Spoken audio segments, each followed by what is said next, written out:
Stand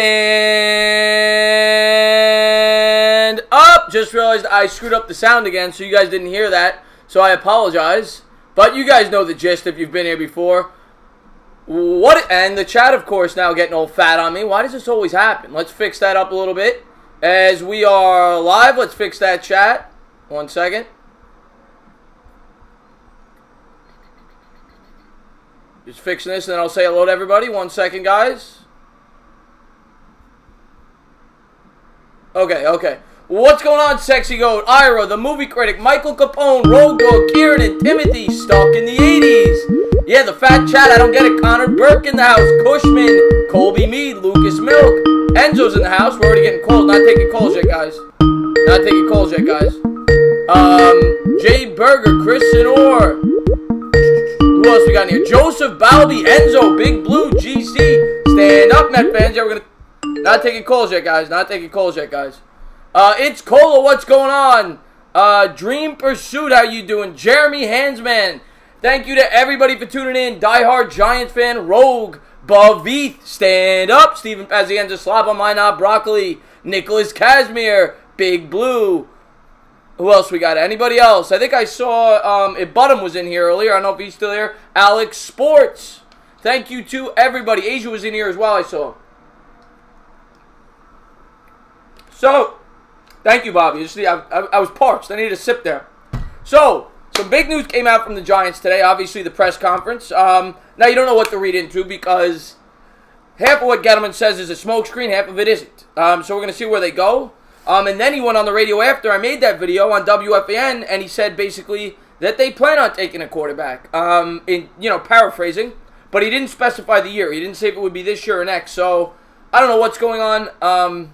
But, obviously his press conference, he explained the Beckham deal. He explained what he thinks about Eli. He justified the $23 million contract. I didn't agree with all of it. I made a video on it. Said my piece. But I'm still fully behind Gettleman. I'm still fully behind the plan. I still like the way he's building this team in the trenches, offensive line, defensive line. That's how you win in football. I still am firmly behind Gettleman. But I think a lot of it was a bunch of nonsense. So that's my take on it.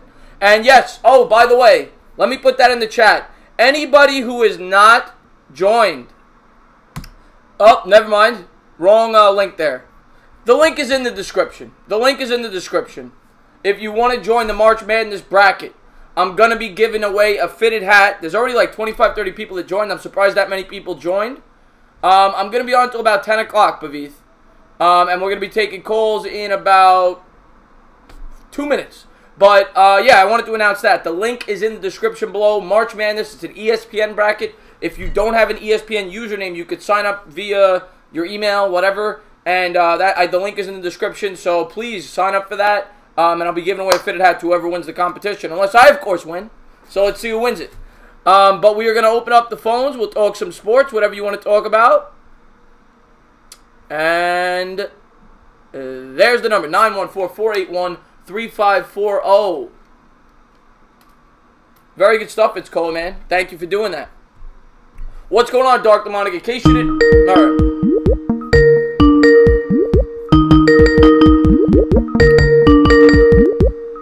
All right. First call, you're on live. Thank you for calling in. Hey, Chris, how you doing? Bobby was the one that called him before I said I recognized the number. Bobby just can't wait. Bobby cannot wait to get on the phones. What's going on, Bobby? How you doing? Yeah, I'm sorry. I called early. I was bad. You got to punish me. I got to sit in the corner for a little while. No punishments. How you doing, Bobby? Hey, where do I find that? You said in the description below. I don't see anything in the description below, though. Yeah, it's in the description. Matter of fact, I will put it in the chat while I'm talking to you. But go ahead, Bobby. What do you want to talk about? Okay.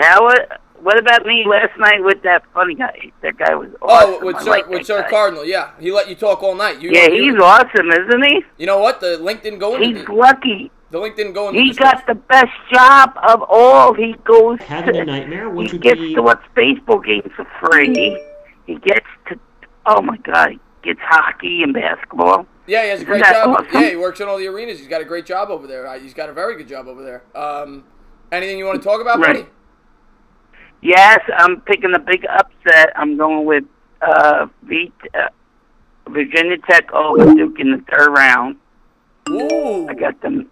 You got Duke getting Yep. And I'm going with Syracuse against North Carolina, and Syracuse to win it all. You got Syracuse going all the way to the finals? Yes, I do. Whoa, Bobby! Because of it, I like their zone defense. They have good zone defense. They're not going to be able to. I'm putting the link in the chat now. I'm putting the link in the chat now. Yeah, okay, so good. That's the link to my challenge. You'll have to go back in and check it after. But let's talk some sports, buddy. So you've got Syracuse going all the way to the finals. Yes. All right. I actually have Syracuse. Now, who do they play in the second round? They play if they win, they play who is it? North Carolina? No. No, they don't play North Carolina. No, it's a one seed. Whoever it is, I don't know the bracket offhand, but it's a. Gonzaga. Yes. And I remember looking at that in my bracket, and I actually think Syracuse could win that game because of the 2-3 zone. Teams often struggle. Yeah, I think so. Teams don't see that a lot, and I give them a chance to beat Gonzaga. Actually, I'm looking at my bracket. I originally had Syracuse beating Gonzaga, but then I changed it to Gonzaga. Yeah. I've got Gonzaga and Murray State in the Sweet 16. No, I don't like that. I'm sorry. That's okay. And then I'm going with Vermont to win one game. They got Vermont in it too. Well, you're from Vermont, so I figured that. I figured that, you being from Vermont. Yeah, well, I'm originally from New York, but but you live I like Vermont. Yeah, of course, you live there. But yeah, you give you give St. John's any chance? Who? St. John's. Yeah, I think they will. I think I got them going pretty good. I think. Oh, where did I have them? I forgot. I got the Yahoo one. They play Arizona State in the opening game on Wednesday. Oh yeah, they'll win that game. Yeah, and then if they win that, they take on Buffalo. Oh, Buffalo! I think they could beat Buffalo. Yeah, we'll see. Buffalo's a very good team. Yes, they are. I called into the morning after. Remember that show I told you about?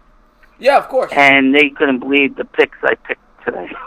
Well, I mean, if you got Syracuse, they said, "Wow, you're going out of the box." If you got Syracuse going to the finals, I don't think many people are going to have that, Bobby. Well, I had it one year. They went to the finals. I won $200. Well, that was the year when Carmelo. Was that the Carmelo year? Yes, that was the year. I won $200 at my work.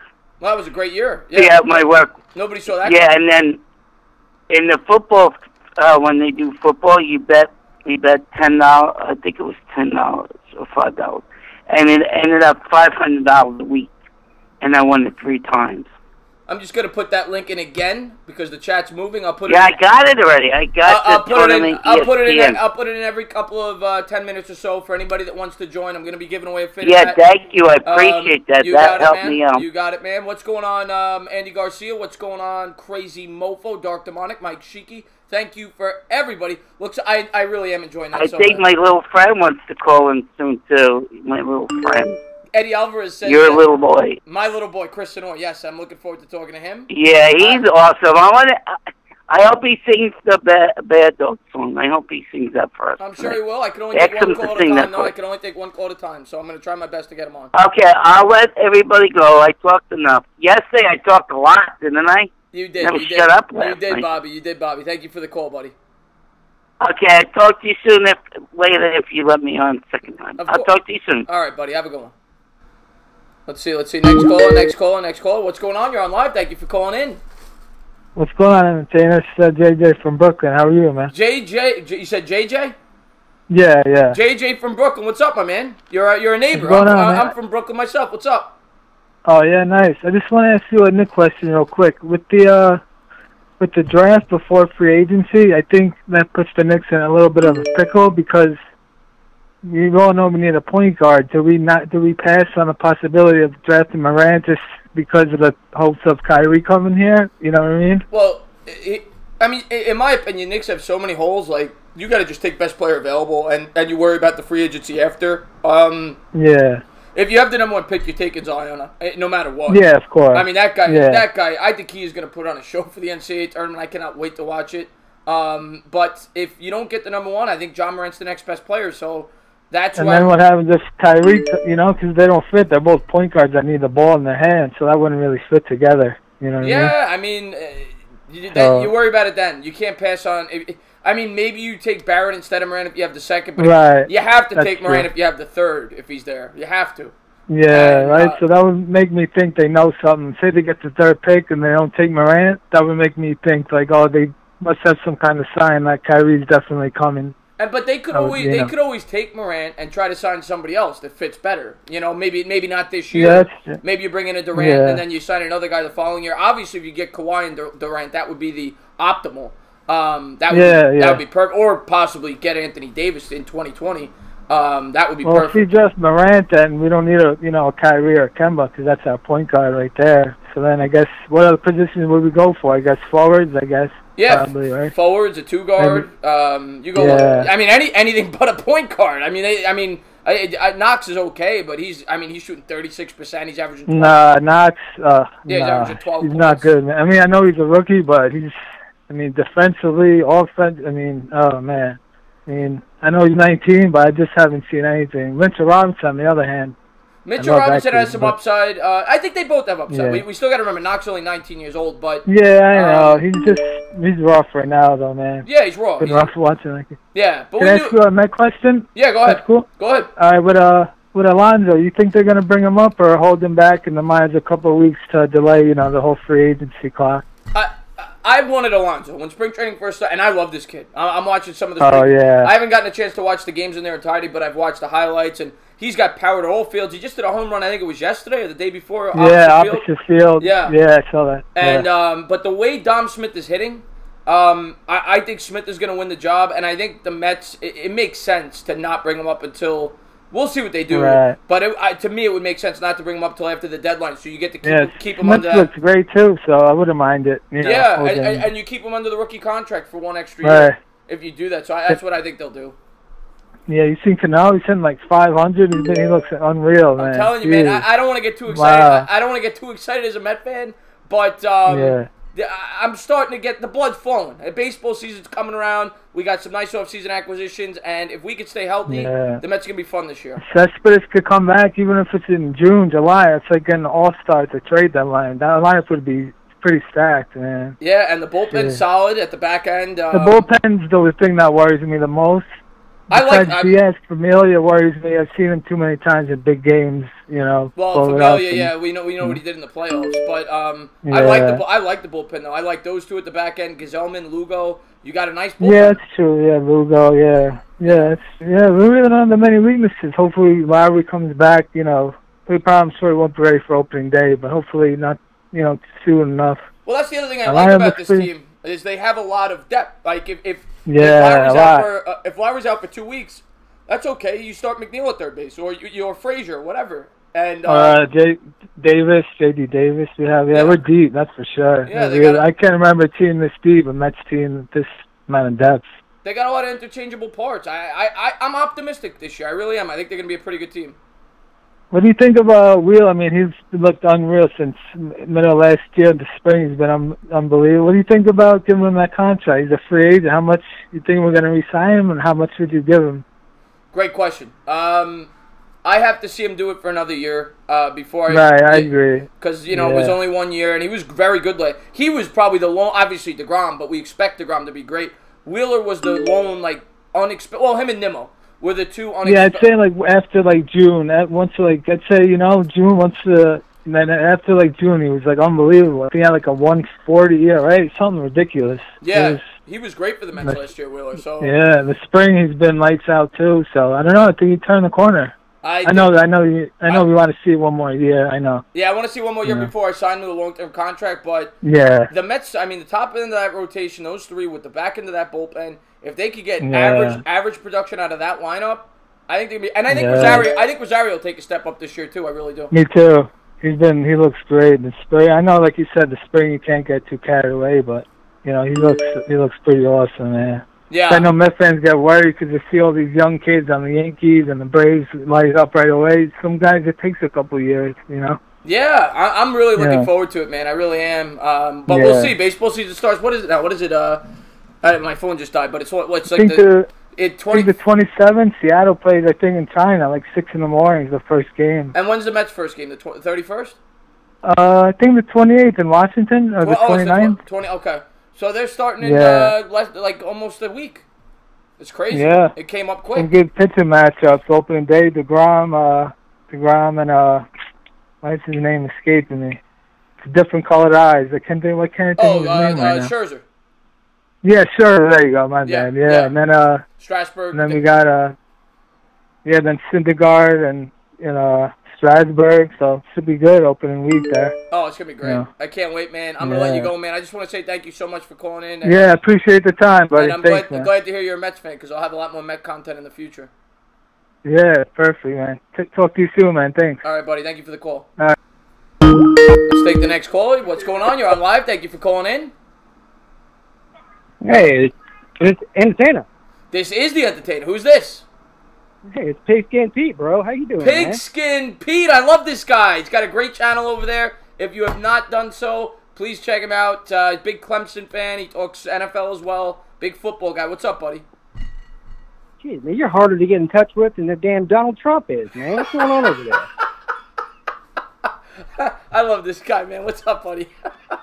Not that I tried to get in touch with Donald Trump or anything, but I would imagine that it's just as hard to get through to you that it is to him. Well, the president, that's the saying, right? You're as hard to get in touch with. Yeah. I'm sure it's tough. It's tough to get in touch with the president. Hey, listen, man, I'm super excited to talk to you. We've never spoke before. I mean, we chatted back and forth. Yeah, through text, through the Twitter a little bit, but never on the phone. Yeah. Yeah. So, I think I have a definite opinion on Dave Gettleman, and I don't know how many of my videos you've seen. I've done several videos on the Odell Beckham thing and Dave Gettleman as a whole. I'm not a big Dave Gettleman fan, if you haven't figured that out by now. I knew that. Yeah. So, I mean, I understand the optimism from Giants fans about Dave Gettleman, and everybody's optimistic about what he's doing there. I don't share that optimism if I'm a Giants fan, and it's not because I hate the Giants or anything like that. I really am impervious to what the Giants do, quite honest. But I do have some experience as a Panthers fan in what Gettleman does, and I think what you're seeing him do now is the same thing that he did at Carolina in his first couple of seasons there, and that is he's somebody that wants to build through the draft, which is nothing wrong with that. I fully believe in building through the draft. That's the optimal approach. Yeah, I know. Listen, I agree with that. That approach is good. Yeah. The problem that I have with him is that what he does is he cuts premier players. So, he did the same thing with Josh Norman when Josh Norman was in the prime of his career. He did the same thing with Steve Smith. Now, the Steve Smith thing was a little bit different because Steve Smith was at the sort of the tail end of his career, and he wasn't worth the money. Yeah, I remember. I remember when you guys let Smith go. I thought it was a wise decision, and then he, of course, did really well. It came out of nowhere. He took off with the Ravens for a couple of years, but I thought it was a wise decision when he did it. But the Norman thing, you're right. He cut him kind of while he was still in his prime. Yeah. My problem with, and I really didn't actually, unlike a lot of Panthers fans, I didn't have a huge problem with him getting rid of Steve Smith. I know a lot of Panthers fans were pissed about that. But what I see sort of the Giants fans doing with the Eli situation, and I do realize that the Eli situation is different than the Steve Smith situation. You're talking about a franchise quarterback as opposed to a wide receiver. Right. But I saw Bad Dog's video today, and he's saying, should we have got rid of Eli Manning? He's saying, listen, they can't do that, what he means to the organization, and they probably couldn't have dealt him anyway, which I understand that part of it, too. They probably couldn't have got rid of him with his contract because nobody would pick it up. But what he does is he gets rid of elite players with big contracts, and he tries to build through the draft, but he does not draft good players. And this is the problem. This is what I think that you're going to see. Now, I do like the Saquon Barkley pick that he had in his first year last year. I was one that said that they should pick Saquon Barkley when, a lot of even Giants fans were saying they should have gone after a quarterback at that point. Half the fan base. But, yeah. I think I really do think, unless they go after Kyler Murray, which I don't think they'll get him, if they do get him and that's his plan, that's a good plan in my opinion. Outside of that, I think that what he's doing is giving up on the next couple of years. I mean, that's just my opinion. I don't see any way other than having a Kyler Murray in there that, you know, and trading Odell Beckham Jr. away. I don't see any way with the pieces that the Giants have right now. Even if they do great in the draft, they're still going to be rookies.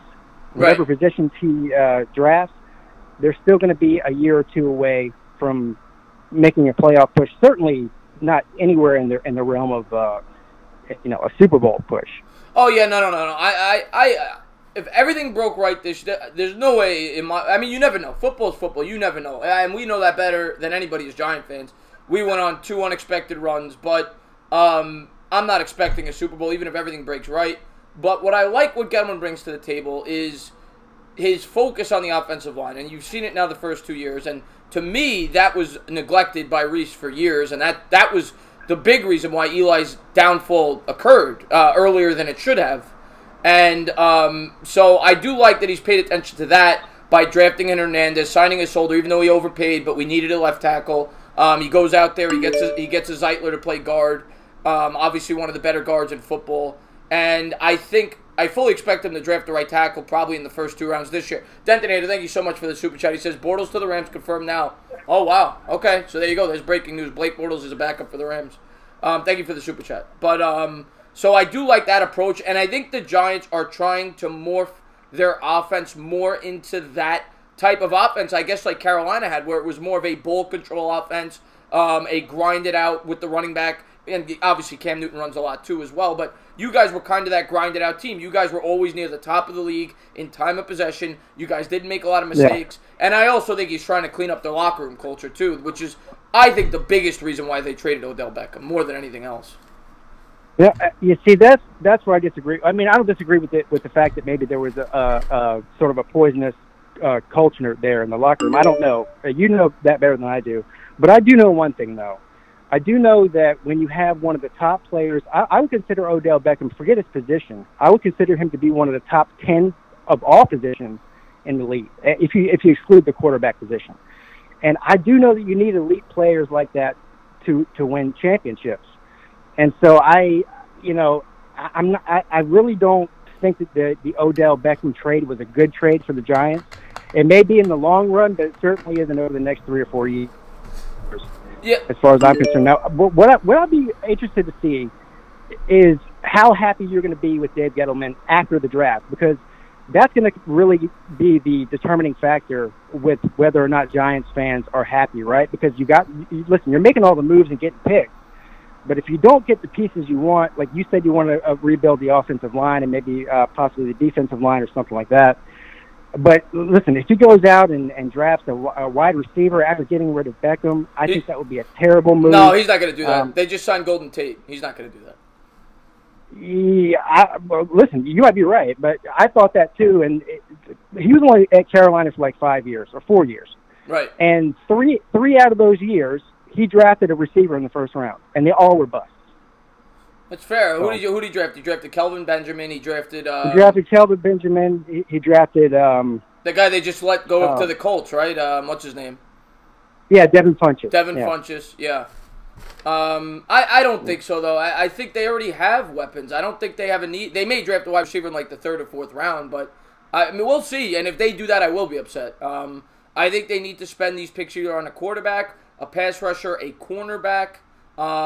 That's what an offensive lineman, a right tackle. That's what I'm looking at. Those 4 positions are in the first 3 picks of this draft. Well, I agree, except for the fact that, again, I never saw Gettleman do that at Carolina. He never went after offensive linemen or defensive linemen. He always went after skill players on offense. And actually, whenever they traded Odell, I actually took a step back. I made a video about it. I said, listen, this could be – I've been hard on Gettleman. I said, but maybe they're stacking up picks because they have some sort of inside information. They're going after Kyler Murray or something like that. And then they went out like the very next day and signed Golden Tate. And I was like, what are they doing? Yeah. hopefully. I mean, I'm not saying Golden Tate's a bad player. I would actually, I would have loved to have Golden Tate come to Carolina. Here's the one thing I want to say about Golden Tate, though, and they got a lot of backlash for that signing because of what you just said. What are they doing? Where's their direction? Are they rebuilding or are they going for it? And it's a fair thing to say. He's 31 years old. They just traded Odell. The other thing I'm going to say about Odell, though, that a lot of people aren't bringing up, they saved $20 million a year on that cap, and everybody believes differently. You might think he's one of the 10 most important players. I am not a one to believe a wide receiver. I would build around a wide receiver. And when you invest $20 million a year on a wide receiver, that's what you're doing. So that was the other reason why I'm okay with this trade. But you brought up, I was about to say something. I forgot now. Oh, man, I forgot. Never mind. And I'm not even saying necessarily build a team around Odell. I don't think I agree with you. I don't think you build a team around a receiver. Right. But what I'm saying is, I think that, I mean, Odell is probably the best player on that team. Now, some people may say that Barkley is, and that's a fair point. Yeah, you're splitting hairs. You're splitting hairs. Still too early to say that. But I just don't think in the prime of somebody's career that you trade away somebody like that. Now, listen, I could be wrong. I've been wrong before.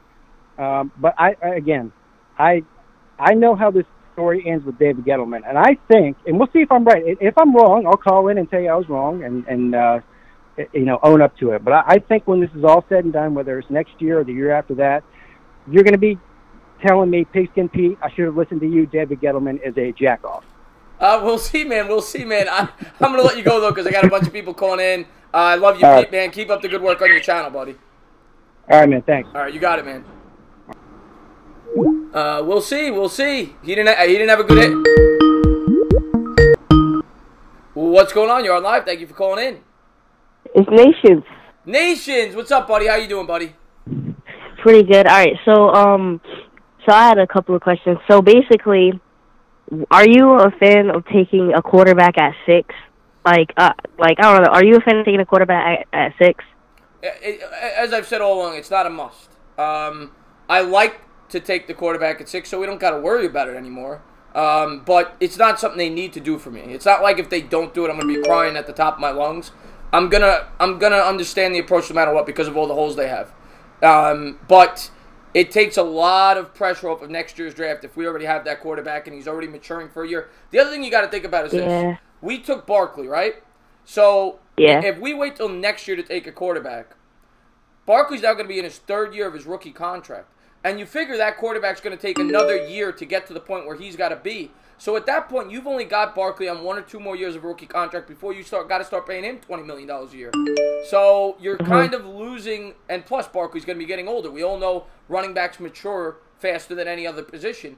So you're losing that window with Saquon Barkley under an affordable rate at the running back position. So the longer you wait to address the quarterback, unless you think Eli's going to be the quarterback for the next 3 years, which I don't think is the case, I think it's smarter to get it out of the way. But people say that these quarterbacks aren't good enough. Well, how much longer are you going to wait? You can't wait forever, and you don't know where we're going to be picking next year. So is it a must? Is it a must they take the quarterback at 6? No. Am I going to jump down their throats if they don't do it? No. I realize if we take defense with the 6 and the 17 and even possibly the 38, it's going to improve our defense tremendously. We had one of the worst defenses in football last year, and it will definitely help us. But I don't know. I would like to take the quarterback, but it's not a must. Yeah. And if you don't take a quarterback, you kind of just force yourself to have to in the next year's draft, unless, like you said, Eli's going to be sticking around for 3 or 4 more years, which nobody really can agree on, I'm pretty sure. But also, would you, let's say that maybe the Giants, and I don't know, this is probably not true, but let's say that they wanted Josh Rosen, and they traded for him for, let's say, I want to say 2nd, but I want to say 3rd round pick, one of those 2 picks, and we got him. And would you think that he is good enough to be a franchise quarterback? You're asking about Haskins? No, Josh Rosen. If we traded for him. Josh Rosen. What are we giving up? A 2nd or a 3rd round pick. Yeah, I would do that. You would? Yeah, I'm not even a huge Rosen fan, but by doing that, you still leave the ability to go out there and get 2 premium defensive players in the 1st round. It's a no-brainer if you get him for a 2nd round pick. I would do it.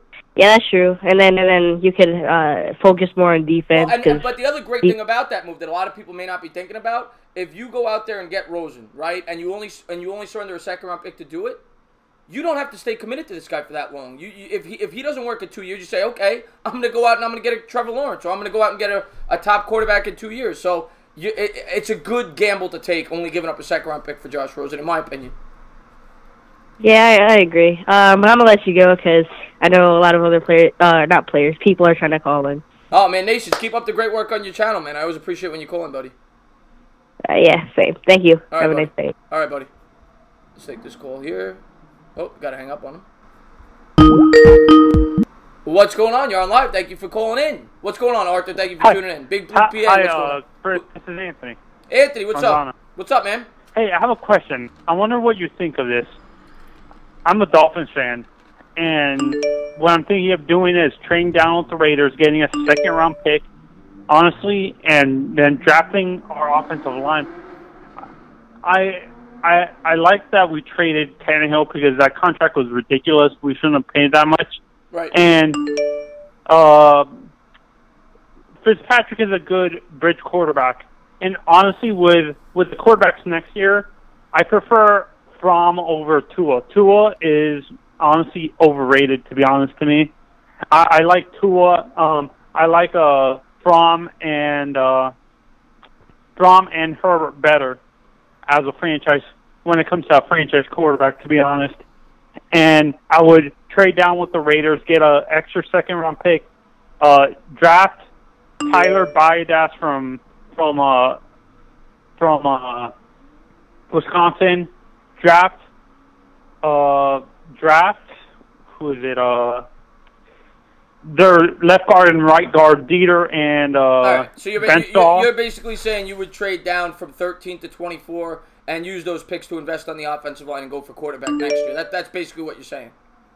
Yeah, honestly, I don't like any of these quarterbacks next year, and I'm scared with Sweat, to be honest. If he does fall with us, his health concerns, to be honest. Well, with that heart problem that he has, that he won't last in the NFL, to be honest. Well, I think we drafted. I think Sweat is going to fall down a lot of draft boards with that heart condition now. Obviously, I did my mock before I found out about that information. I'd be surprised if he's not at the. I think he's going to fall down a lot. We've seen other players really fall down. Unfortunately, when news comes out like that, that's not good. I mean, who knows? Maybe more news will develop on it in the coming weeks, but I think that's going to hurt his draft stock tremendously. And do you see Paris Campbell as a first-round pick? Yes. Moving up? Yes. I had him in my mock draft going to the Patriots, the last pick of the first round. Paris Campbell's one of my favorite players in this draft, and I think he is a perfect fit for that Patriots offense. He fits in beautifully. No, and with the Patriots, to be honest, I'm a Dolphins fan. It would be good for them to start drafting. I know they don't draft quarterbacks in the first round, but they should draft maybe a guy like because I don't think Daniel Jones would fall to the end of the first round, to be honest, and he could be a perfect fit. Sit behind Tom Brady for 2 or 3 years. Once Tom Brady retires, he takes over. Because I think that offense fits a lot of what his skill set is. Well, the same thing. You agree? Same thing with the Giants, but a lot of people say that about the Giants too. That Daniel Jones is a good fit because he learned under the same guy that Eli did. He, pro style offense. But I'm not a big fan. I liked Daniel Jones before the process. I saw him at the combine. I was not very impressed with the way he threw the football. I still think he's a solid second-round pick if the Giants like him there. I would not touch him in the mid-first round, which is where a lot of people have him going. Some people have him going to the Redskins. Some people have him going to the Giants at 17. I won't be happy on draft night if the Giants take him at 17. And this is my my Elite Eight and my Final Four. Yeah. And my national championship game. My Elite Eight are Duke. Sorry, I just did it on ESPN. I can't remember the teams. Yeah, go ahead. I'll tell you mine. I'm actually, while you're telling that, I'm going to tell people to join my bracket challenge. It's right there. There's the link. You'll get a free fitted hat if you win, so go ahead and join. My Elite Eight are Duke, Louisville, Tennessee, Virginia. Okay. Well, let me tell you mine. Let me tell you mine. Gonzaga, Florida. No, go ahead. Marquette, Kansas, and Iowa State. Then Florida beats Marquette. Duke beats, of course, Duke's going to beat Louisville. Tennessee upsets Virginia. and Kansas goes to the Final Four, and it's going to be Duke and Tennessee in the national championship game, and Duke wins 87-81. Okay, I've got my biggest surprise in the Final Four is Villanova. I like the veteran, obviously the defending champs, and You like Marquette? I don't. Are you a big fan of Marquette? No, because I've seen Marquette all year. St. John's beat them twice in the regular season. I actually have Marquette getting bounced in the first round. I like Murray State a lot, but that's just me. But my Final Four, I've got Villanova, I've got Kentucky, I've got Duke, and I've got Texas Tech. I've got Duke versus Kentucky, and I've got Duke winning it. And do you have any upset alerts you recommend? Well, I mean, Villanova is a huge upset. I got them going all the way to the Final Four. First round upsets, if you're talking, I got Murray State, the 12 seed over Marquette. I've got the winner. I'm a homer, but I got St. John's going to the second round, beating Buffalo, then losing to Texas Tech. I've got Nevada getting to the Sweet 16 as a 7 seed. I'm trying to see big upsets. I don't have a ton of big. I got Oregon getting to the second round as a 12 beating. This is my big upset. I got Old Dominion, 14 seed beating Purdue. That's my biggest. Yeah. No, my biggest upset is Old Dominion beating Villanova. Wow, you got them going to the Sweet 16. Yeah. Wow. Wow. Yeah, Sweet. Yeah. Do you have any upset? Oh, and Seton Hall to the Sweet 16 as well. Okay, no, I think I got them out in the first round. New Mexico State's another one. I got a 12 seed over a 5. Honestly, I don't like Duke. Honestly, Kentucky to me is a little bit like they weren't overall this year. They weren't as consistent as they usually are. So they can be one of the teams that get upset in the second round. That's why I'm saying Seton Hall beats Kentucky. Then they lose to Iowa State, and then Kansas beats them. Wouldn't shock me. I'm going with Kentucky, but because I really don't think the Midwest part of the bracket's very strong. So I think I give Kentucky a pretty solid chance to get out of that. But North Carolina certainly can. There's a lot of Houston. I mean, it's wide open there. I think Duke has. Do you agree with my assessment with Kentucky though, that they're not as consistent as they were? Oh, not even close. Before? Not even close. Yeah. No, they're definitely ripe for the taking. Duke has by far the easiest trip to the Final Four, in my opinion, out of the 4 ones. I think they have a pretty easy trip to the Final Four. I'd be surprised. Who has the hardest bracket overall? Let me look at it real quick. Then I'm gonna let you go because I'm sure other people want to call in. I'm going to say the hardest one to pick for me is the Midwest. With Kansas, North Carolina, Kentucky, Houston. I think that's the hardest one to pick. I don't know if that's the best teams, but that's the hardest one for me to pick. And, yeah, that's the hardest one for me to pick. Mine would be the bracket with Virginia and Tennessee and stuff like that. That's a very good bracket. Yeah, Kansas State's a very good team. Wisconsin. Yeah, because I almost had Cincinnati getting upset by Iowa. Yeah, in the first round. I think I took Iowa actually. Let me see real quick. Then I gotta let you go. Yes, I took Iowa. But I'm gonna let you go, buddy, because I got people calling in. Okay, bye. Have a good rest of your week. You too, man. Thank you for the call. All right. What's going on? I think this is Cushman. What's up, man? Is this the entertainer? Before I talk to you, Cushman, is that true, Tevin? Sterling Shepard might be getting traded to... I was actually going to call in about that. There's a lot of trade rumors going around that. And apparently the Patriots have a lot of interest. Hold on. Is that on Twitter? I want to look that up, but go ahead and talk. Yeah, so that was one of the things I wanted to call in, is that Sterling Shepard might go to the Patriots. Really? Obviously, it's a trade. Really? Yeah. Wow. What the hell is going on here? We're trading everybody. Now, of course, Shepard's a free agent next year, but you would think that they'd be looking... Oh, he is? Yeah, but you would think they'd be looking to hold on to him now that they got rid of Odell Beckham. And I know him and Tate, I guess, are similar types of receivers, but I don't see anything solid about it. I mean, what I've read is basically that not that the Giants are actively shopping him, but just that the Patriots have a lot of interest.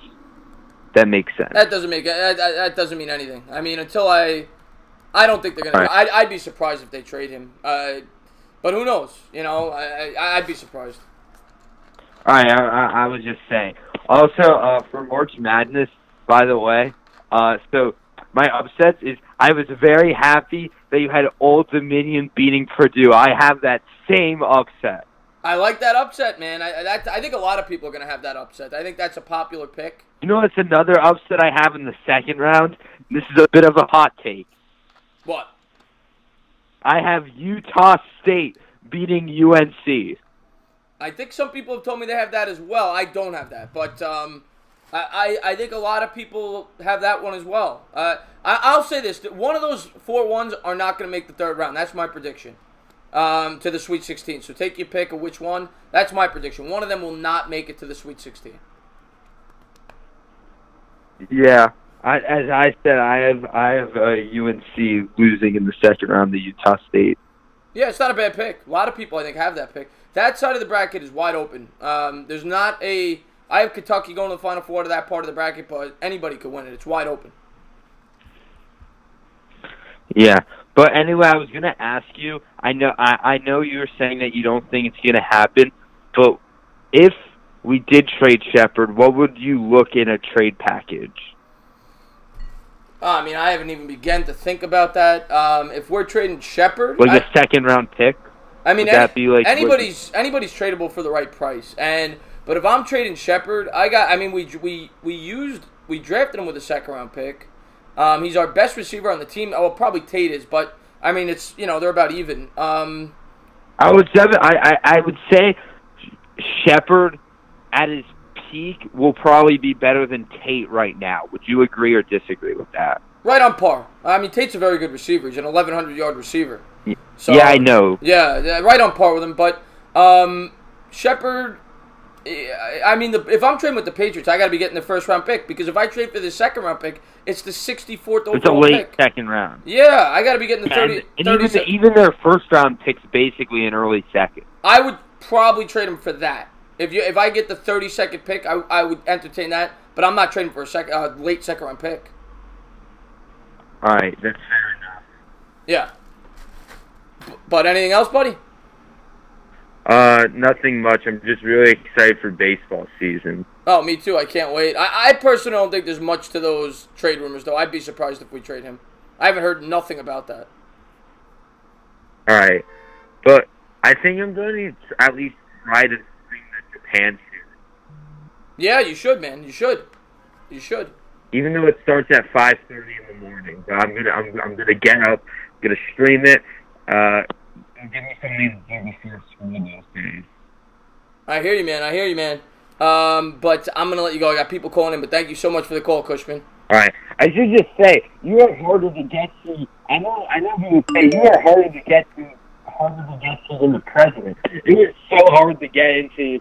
I can't really blame him. I mean, have you seen your face? It's so sexy. I'm kidding. God almighty. All right, Cushman, I'm going to let you go on that note. Have a good one, buddy. I had to sneak one joke in. I hear you. Have a good one, buddy. You too. All right, let me get this call real quick. All right. What's going on? You're on live. Thank you for calling in. Hello? Hi. So I have to ask you a few questions about the Giants draft. Who is this? Gordon R. Gordon R. What's up, my man? So you want to talk Giants draft? Go ahead. Yeah, so basically, I have a few questions. Would you be okay if we traded the 37th pick for Josh Rosen? 38th pick. Yeah, sorry. Yeah, yes. Yeah, I'd be willing to give up the 30. I don't think...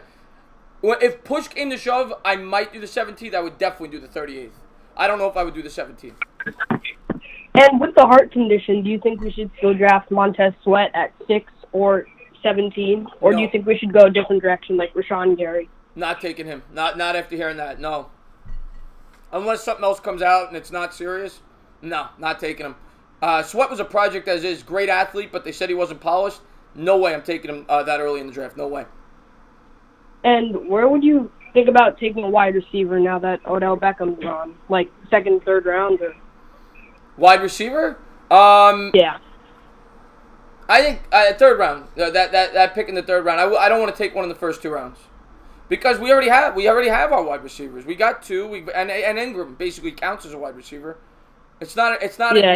Our biggest needs right now: offensive line, pass rush, quarterback, cornerback, and then maybe you could start thinking wide receiver. But those 4 needs need to be addressed vitally. Janoris Jenkins is going to be off this team next year. We don't know what we have in Sam Beal yet. He's never played a game for the Giants yet. So I would like to take a corner with one of those first 3 picks. I would like to take a pass rusher with one of those first 3 picks. An offensive lineman. If they don't take a quarterback, in an ideal world, in any specific order, give me a pass rusher, give me an offensive lineman, and give me a corner. Give me those 3 positions. I feel like Dwayne Haskins' stock is falling a bit now that guys have emerged like Kyler Murray and that stuff. But I feel like he could potentially. Well, the reason his stock is falling is because if you look on the draft chart, there's nobody could take him until 11 if the Giants pass, because the Bengals pick 11th, and even them, they still have Dalton under contract for 2 more years. The Dolphins just went and got Fitzpatrick as a stopgap quarterback. The Redskins got to stop it. So I don't expect it, but it's possible Haskins can really fall if the Giants don't take him. And we've seen that. And we've seen that before. Look at Geno Smith. Geno Smith 2 weeks before the draft was supposed to be a mid to high first round pick. He fell all the way to the second round to the New York Jets. True, but at pick 17, would you like Greedy Williams? If he's there, yeah. I had DeAndre Baker in my mock, but yeah, I would absolutely entertain a cornerback at 17. And with our third round pick, I don't think there's going to be any real needs that we could fill at that spot, because they're all the the really good offensive linemen would be off by the board by then. But we can take a sleeper corner. What would you do there? I mean, you go a lot of ways there. You could go a lot of. I'm not going to give you specific names off the top of my head, but you could go with a developmental pass rusher. You could go with the Isabella kid as a slot wide receiver to potentially supplant Shepard down the line. A lot of people like Isabella as a late 3rd, early 4th out of UMass. That's a receiver I'd be looking at there. You could go offensive lineman, get some depth to your line. You could draft a center there. I'm not sold on Jalapeno as the starting center, so you could certainly beef up the depth of that offensive line late in the draft. So you go a lot of ways there. And do you believe that when Gettleman says that he has a plan, do you believe him? And what do you think the plan entails? He definitely has a plan. I think the plan entails. Okay, I think he's definitely trying to clean up the locker room. I think he's trying to create cap space so he can mold the team the way he wants to mold it. I don't think he ever planned to keep Beckham. I really don't. He didn't want to let him walk and get nothing, so he signed him with the intentions to trade him. That's honestly what I believe. Now, people can argue they should have gotten more, but that's what I think he did. I think he didn't want to get nothing for him, and I think he wants to build this team the way we know he wants to build. Wow, that was a loud honk. Yeah. He wants to build this team the way that we all know he wants to build the team. He wants to improve the offensive line. He wants to improve the pass rush, and he wants to spend the majority of his money on those aspects of the team. He doesn't want to spend it on an all-star wide receiver. That's not the way he believes you should build a team. Yeah. And they're going to have a ton of money in cap space after next season. So they'll be able to fill in a lot of holes in free agency the following year. He's trying to get younger, build through the draft. He's got 12 picks in this year's draft. They're more than likely going to have a top 10 to 12 pick next year. So they'll continue to be able to get younger and more athletic. And I think that's what he's trying to do. He's trying to build through the draft and fill in some holes via free agency in next year's offseason. All right. Nice talking to you. You got it, man. Thank you for the call, buddy. Thank you for the call. All right. Oh, thank you for the honk, MH. I really appreciate that. No, Gettleman's not lost.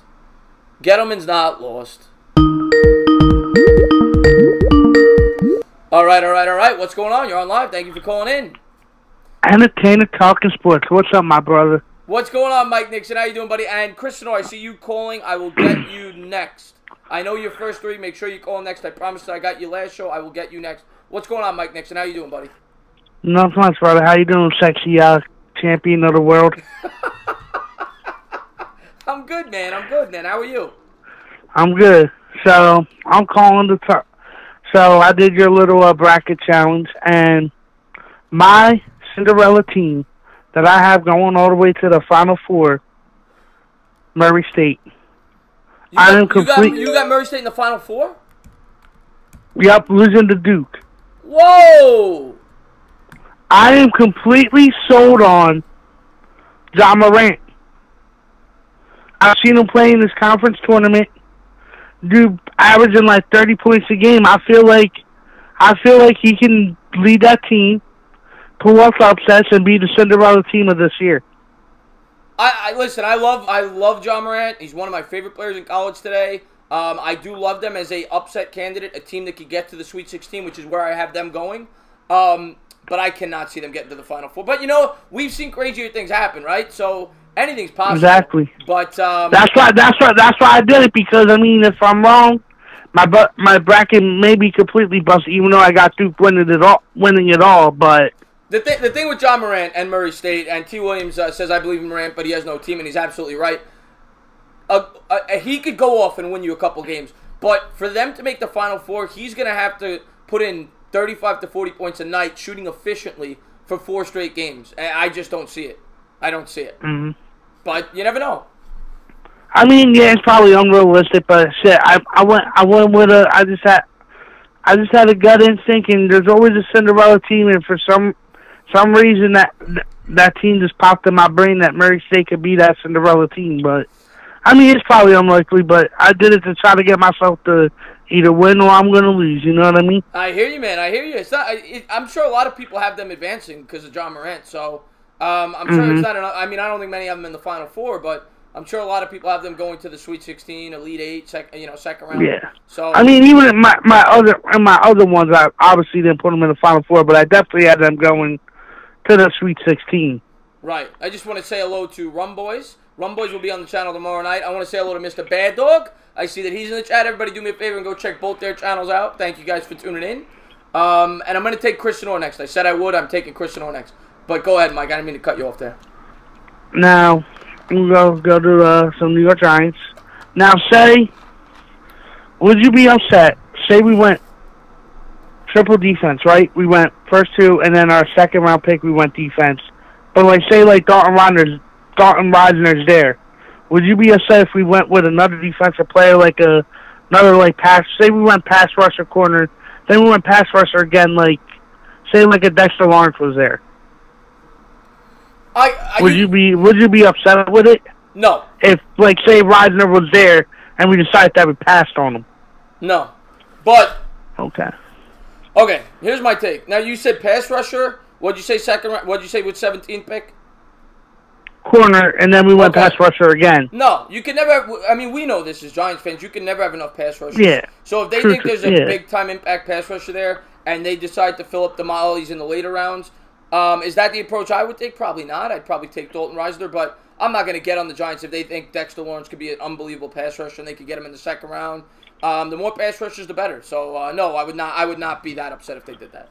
Right. Because, I was thinking about it, too, and, I think, with the addition of Zyder, we got Hernandez on another year, and I feel I have a feeling, I'm going to go bold.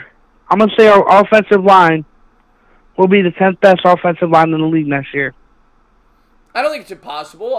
They were ranked, I want to say 2 years ago, they were either dead last or in the bottom 3. This past year, they moved up to 21 on PFF. I don't think it's impossible they could jump up to 10 or 11 this year with the addition of Zeitler, and if they had another Molly and the extra year of playing together on that left side, I don't think that's impossible. That's not that bold. I think they'll be at least in the top 15 next year, at least. Nice.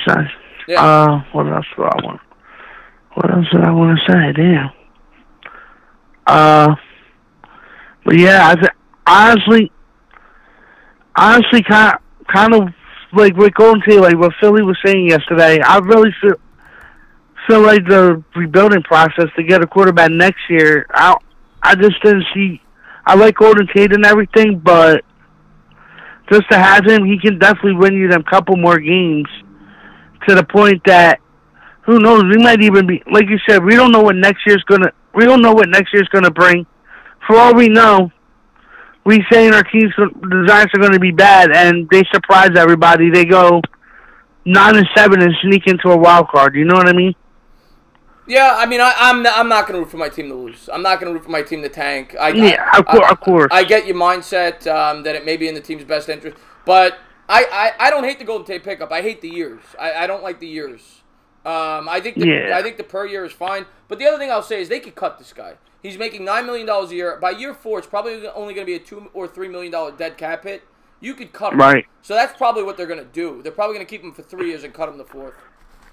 Right. But anything else, buddy? No, that's about it. I know usually I have a lot more to say, but pretty much everybody else has been covering everything.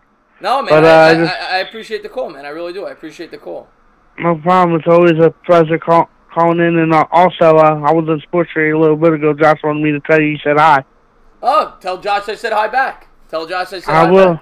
All right, my man. And anybody who's not checked out Sports Radio, please go over there and, obviously. Oh, I did want to ask you one more thing. Are you actually going to stream the St. John's game on Wednesday, or? Yeah. Here's the deal. I work till 9 o'clock on Wednesday. The game starts at 9:10.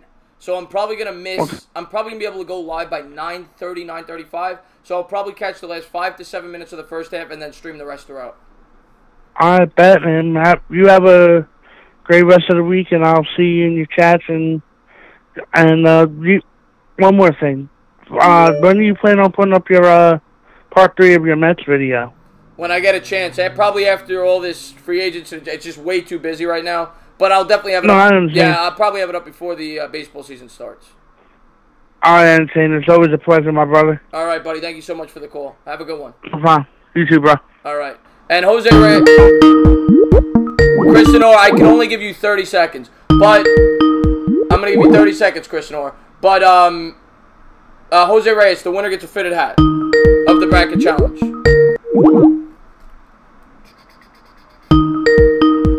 I think this is him. Is this you, Chris? Maybe it is. Maybe it isn't. Chris Sonora in the building. What's going on? Is that true? Primetime cheater Gio Gonzalez signed with the Yankees? My God. All right, what's up, Chris? How you doing? By the way, before we start talking about football, right now the Blake Bortles is just signed with the Rams. Details haven't kind of come out yet, but that's all we know, that he signed with the Rams.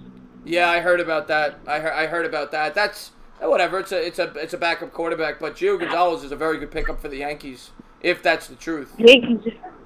Wait, what position does he play for baseball? He's a pitcher. Pitcher. Okay. All right. So before we talk a little bit more, with the Rams pickup, I swear to God, if Bortles actually gets a ring before Phillip Rivers, I'm gonna throw this phone on the ground and I'm gonna burn every single thing that I have for the Chargers, because if LA wins the Super Bowl, I'm done. I'm officially done. Because I just hate Blake Bortles. I hate the throwing motion. It's worse than Phillip Rivers. Whoa! It's worse. You should be the last. You should be the last one talking about another team's throwing motion. Phillip Rivers has the ugliest throwing motion in football. No, I mean, at least it's effective. I mean, Blake Bortles can't throw the ball more than 10 yards. I mean, no, Blake ugly. Blake Bortles is horrible. And Bobby Woodruff, real quick, wants you to sing the song for him. Okay, Bob, calm down there. You barely gotten like a minute 30 seconds in here. I thought I was gonna break it out. And in the end, calm down there, Bobby. I know my singing is beautiful enough. I mean, it might be better than yours. I mean, it's competing. My voice is competing against you, Bobby. I mean, okay, I'll sing it. Haven't been breaking out the tunes for a while, but let's see what I got. 3, 2, 1. Bad dog is a mad dog, 'cause the Giants always stink, and they stink like Blake Bortles' throwing motion. Well done, Chris Sonora. Well done. So what's anything else, my man? What's it called? I just wanted to give your, I know that you love Dave Gettleman and stuff like that. Where would you rank them in GMs of all time for the Giants? Because I know people don't focus on the GM that much, like ranking them and stuff like that. But where would you rank them? Because I don't know your GMs from the past and stuff like that. But where would you rank them on the moves that he's made over the time with the Giants with other GMs that you've had? Well, I mean, there's really only been 3 in the in recent history. Since I've really been fixated on the Giants and had been more of a guy that's really focused on football, and that's Ernie Accorsi, Jerry Reese, and now him. And he has not been the GM for that long, so it's kind of hard to grade him. Jerry Reese started off great. He had a great draft his first year, and that was part of the reason they won the Super Bowl. I would say Ernie Accorsi was 85% to 90% of the reason they won that first Super Bowl. And then obviously you got to give Reese some credit for winning the second one. But Reese got lucky. I mean, that was not a good team. He lucked into getting Cruz. But you got to give Reese some credit. Overall, Reese won 1 Super Bowl in my opinion. I don't give him the first one. I give Accorsi the first one. But I mean, Gettleman's not. It's incomplete right now. We don't know. He's only. This is his second draft. You have to let his plan play out. You have to give him 3 or 4 years before you judge him. I will say I like his mindset more than Reese. That's what I will say. I don't know if he's going to be able to carry through what he wants to do, but I like his ideas more than Reese. I'll say that. He's way more close-minded. I mean, he's not a type of person that takes suggestions. He's like, I'm going to look at what we need, and I'm going to get what we're going to need because that's what GMs have to do. But I kind of like his attitude towards all the stuff that he's been dealing with. I mean, he's the type of person who doesn't care about what the media says, because that New York media is harsh. I mean, playing over there, 2 teams and stuff like that, the Jets and the Giants. I mean, that takes some guts to be a GM, and then especially a quarterback over there, to have a right mindset and everything. I mean, I give props to him, but I think the Beckham trade was just all a little bit bad because you got probably a mediocre a safety or a center back or safety. Jabril Peppers, safety. Yeah, I mean you got a pretty decent but a pretty bad safety. I mean you could have gotten a lot more from the Browns. You could have gotten another wide receiver. You could have gotten a middle linebacker or something.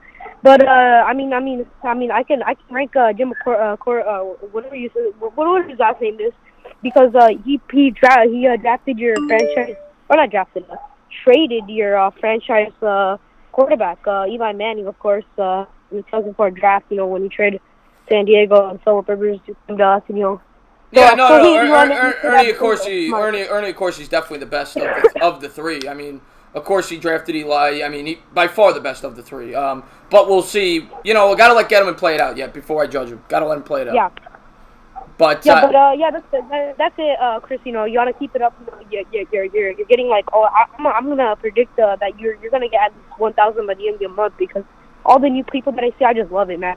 I mean, it's good to have new fans in here and get their opinions and stuff like that. Just keep on doing it, man. You'll soon hit 1 million. I love this kid. I cannot wait to have Chris Sinor on the channel. That will be soon. So thank you for the call. You like the free goodness thing. And keep up the good work. Keep up the good work on your channel, buddy. And if anybody has not done so, go ahead and type in the chat after. Go and check out his channel. Thank you for the call. Yeah. Thank you for taking me, man. All right, my man. Have a good one. All right. What's going on? You're on live. Thank you for calling in. Hello. This is Kim from Japan. Oh, you're back. What's going on, buddy? Ken, what's up? I'm doing good. Let's talk some sports. Let's talk some sports. Ken, of course, is all the way from Japan. He called in last show. We had a great discussion. What do you want to talk about? Yeah. I'm going to talk about the New York Giants. And, of course, New York Giants are linked to Josh Rosen, right? You want to talk about Rosen? Yeah, but, I like Rosen. I think he's pretty good. But, my only knock on Rosen is that, why do we want, Josh Rosen if Arizona don't want him? Well, can you say that one more time? You said, what about Rosen? What are you asking what we would have to give up to get him? Is that what you're asking? No, why do we want Josh if, Arizona don't want him? Oh, why do we want Rosen if Arizona doesn't want him? Okay. Yeah. The reason that Arizona doesn't want him, in my opinion, is less to do with his skill set and more to do with how they feel he will fit the air raid offense, which is Cliff Kingsbury's offense. He's a college coach who wants to bring his college offense to the professional level, much like Chip Kelly did with the Eagles years ago. And he feels that Kyler Murray will fit that offense much better than Rosen would. So I don't think it's so much that the Cardinals think that Rosen's complete trash. I think it's more to do with the fact that they think Murray is a much better fit for the offense they want to run. Okay, like Cliff Kingsbury, right? Yeah, Cliff Kingsbury. Yeah. Yeah. I have like 2 more questions. What's your confidence level on Pat Schumer? What's my confidence level on Pat Schumer? I'll say a 6.5, 7. I don't think I'm not like completely sold on him, but I'm far from giving up on him. Same. Like I think he's a good play caller, but like he's not the person who can lead the team. Like he doesn't have that. One thing I'll say about Pat that I thought he did a pretty good job of last year. He did a much better job adapting the second half of the season. Once they got Jamon Brown and that offense started gelling, you started to see his offense start to work with the play action pass. They brought Eli a lot more under center. The first half it was a lot of shotgun. They brought him under center. They had the play action rollouts, and it was a much more efficient offense. Now, granted, it was against weaker competition. They certainly played a weaker part of their schedule in the second half. And then the other thing I liked what Pat did was he didn't lay down for Odell Beckham, and not just Odell Beckham, anybody, but when Odell went out there and he went to the media and he bashed Shermer and he bashed the team, Shermer went at him. And the pass coaches didn't do that. So I like some things I saw from Shermer. I didn't like others. I mean, an example in the second half, the Eagles, he stopped running the football in the second half in a game that we should have won. So he had his ups and downs, but I'm not giving up on him yet. I still think he could have a future with the Giants. Yeah, probably. Maybe he's gonna stay like next 3 or 4 years, I guess. Yeah. But anything else? Let's talk about New York Knicks. Like Mitchell Robinson has not been scoring like since DeAndre Jordan came back. What's your thoughts on that? Great question. Well, I'm not too worried about Mitchell Robinson's scoring right now because he's still in the developmental stage. He's 19 years old. It's more about just his... What I like about Mitchell Robinson is you can see at the very minimum, at the NBA level, he's going to be a contributor on the defensive end because he's a guy that can block shots. He hustles. He's still a very raw prospect, right? He doesn't have a polished jump shot. He has a lot of things he needs to work on, but at the worst case scenario, he is going to be an impact player off the bench defensively. That's worst case scenario. He still has a high ceiling. I've liked some things I've seen out of Mitch this year, and he has a lot to work on, but we knew that going into the year. The guy didn't even play basketball last year. He didn't even play, so he didn't play college, right? So, I mean...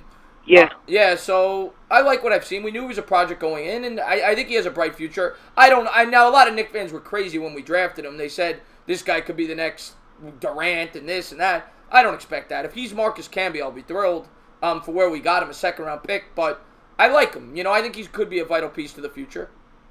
Yeah, like, am I over-exaggerating if I say, like, he can be, like, defensive player of the year one day, like Clint Capella, who was it?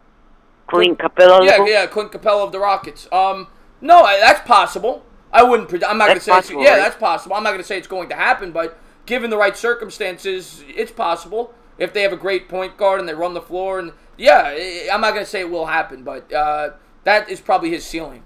Something like that. Yeah, like, for the case, if we got KD, Kyrie, and maybe possibly Zion, like, Zion can play off the ball, and Mitch Robinson can also play off the ball. So that's going to be, like, there's not going to be, like, issues of, like, there's not enough balls. Like, so I think it's going to be good. Yeah, so you're saying because they play off the ball, they don't demand the ball. Zion and Mitch. I see what you're getting there. Hey, listen, if we get Zion, I'm going to be jumping for joy. That guy, he reminds me of Larry Johnson before Larry Johnson got hurt. He's a little undersized, but that guy's an athletic freak. He's built like an animal. And if Zion Williamson could ever develop his jump shot, which he can, I'm not worried about that. We've seen so many big men develop their jump shot when they got into the pros, whether it be Blake Griffin. You go down the list. There's Amari Stoudemire. So if he could develop a jump shot, he's going to be an absolute monster at the pro level. So I pray that we get Zion Williamson. I agree. So I'm sorry for taking your time. No, are you kidding me? You're calling all the way from Japan? I got to give you a couple extra minutes. Thank you, man. I appreciate it. Yeah, you got it, Ken. Thank you so much for calling in, buddy. Thank you. You got it, man. And that was Ken. Love Ken. Thank you for the call, Ken. Do you think this year's draft is deep? Eddie, it's top heavy. The NBA draft this year is very, very top heavy. What's going on? You're on live. Thank you for calling in. What's up, Chris? What's going on? Who's this? AMG. AMG, Sam. What's up, buddy? How you doing? I'm fine. What's up, man? What do you want to talk about? I was just thinking, do you think, I don't know how to say this. Now with Montez Sweat, him with his heart injury or his heart problems, do you think he's going to be like I think it was Maurice Hurst last year, that you can get him in like the 5th round? I don't know if he's going to drop that far. Anything's possible, I guess, but I have to find out more about this story before I could give a definitive answer on this. But if I had to guess, he's going to drop probably to at least the back end of the 1st round, if not a little further, at least. Now, what do you think? Let's say we do trade Shepard to the Patriots, right? And we get their 1st round pick this year. At 6, we get Devin White. At 17, we get a corner like DeAndre Baker or Byron Murphy. I don't think Greedy Williams is going to be there. And then someone like at 32, maybe you take a chance on a receiver, someone if Hollywood Brown's there. Yeah, it's possible Hollywood Brown is there. I doubt it. And you said that Greedy Williams won't be there, and I thought about it after I did my mock draft. It's possible, because I think I screwed up that Broncos pick because I went back and I looked, and the Broncos signed 2 free agent corners. They signed Callahan. And there was another one. And I said, you know what? They might not go corner there. And actually, I would say there's at least a 50% chance Greedy Williams is there when we pick at 17. Yeah. So but it's funny because Greedy Williams could go 5 to Tampa too. I mean, Tampa could go so many ways, so it's tough to predict. But it's very possible Greedy Williams is there when we pick at 17, in my opinion. My favorite scenario in this draft would be with 6 and 17, we both get LSU players in Devin White and then Greedy Williams. And then in the 2nd round, if he's there, somebody like what's his name? The dude from Virginia. Jalen Ferguson. That's who it is. Yeah, Ferguson. Yeah, in the 2nd round. Yeah. Yeah, that's possible. That's definitely a guy that I think is a possibility there. I'm leaning offensive line in the 2nd round if they still have the pick. Of course, if they don't trade for Rosen. I'm hoping for a Reisner there. That would be my perfect pick for me. That's what I'd be hoping for is a Dalton Reisner in the 2nd round. Because I love like that leadership he would bring to the team.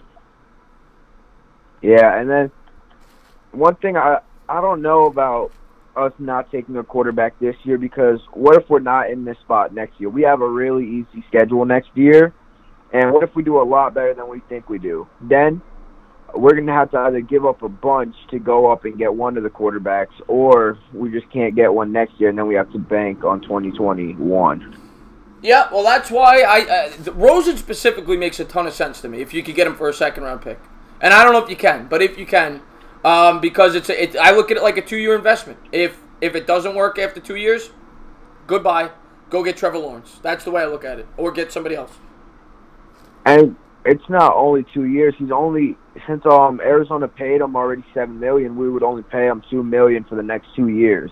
Yeah, it's no risk there, and that I think Rosen makes the most. I like Haskins. You know that. But like I said, I completely understand if they go another route with that 6th pick. I'm not going to cry about it. Yeah, I'm a really big Haskins fan. I think that, I don't know, I think he's going to blow it away at his pro day. Well, that's what's going to be fun. That's in like 2 days now, right? Today's the 18th, right? Yeah. Yeah, so that pro day will be in 2 days. That'll be Wednesday. So I guess we'll get a better idea of where maybe some things will leak and maybe some, Giants will talk about it. We'll see, but we'll get a better idea of the Haskins situation after Wednesday with the pro day. And last thing, let's say we want to go defense, but let's say we don't think no one at 6 will be there. Would you be opposed to trading with the Jets and getting like a Quentin Williams or a Josh Allen? Depends on the price. I doubt that the Giants would ever trade with the Jets, but depends on the price. I mean, what give me your proposed trade? Obviously, you're swapping picks, and what else? Let's say we trade Shepard to New England. We get to 32. We trade them 32, 6, and then like a 3rd-round pick. So you're giving up Shepard and a third. Essentially, you're giving up Shepard and a 3rd-round pick, and a swap. Yeah, and then at 17, then I'd go. Then if that'd be the case, I'd go receiver over there at 17. It's not the worst idea in the world. I like Josh Allen. I think he's the type of guy that could really change the defense by himself. But then you got to really focus on the receiver position after that because you got nobody other than Golden Tate. So you're kind of putting yourself in a bind there. But Josh Allen to me is a guy that can really change the Giant defense. So I would entertain trading up for Josh Allen. I would entertain it. All right. I'm going to let you go. I know you're busy. All right, my man. Thank you so much for the call, buddy. All right. Have a nice day. You too, buddy. Redskins signed Eric Flowers. Well, good for them. Good for them, Asia. They could have him. Hello. What's going on? You're on live. Thank you for calling in. It is I, stuck in the jerk-off. Stuck in the 80s. What is going on, my man? Thank you so much for calling in. I am good, brother. I'm confused this month with all this stuff with Gettleman, with trading players, and now rumors about Shepard, but yet he's getting rid of all our offensive players except for the oldest one on the team with the biggest contract. I don't get it.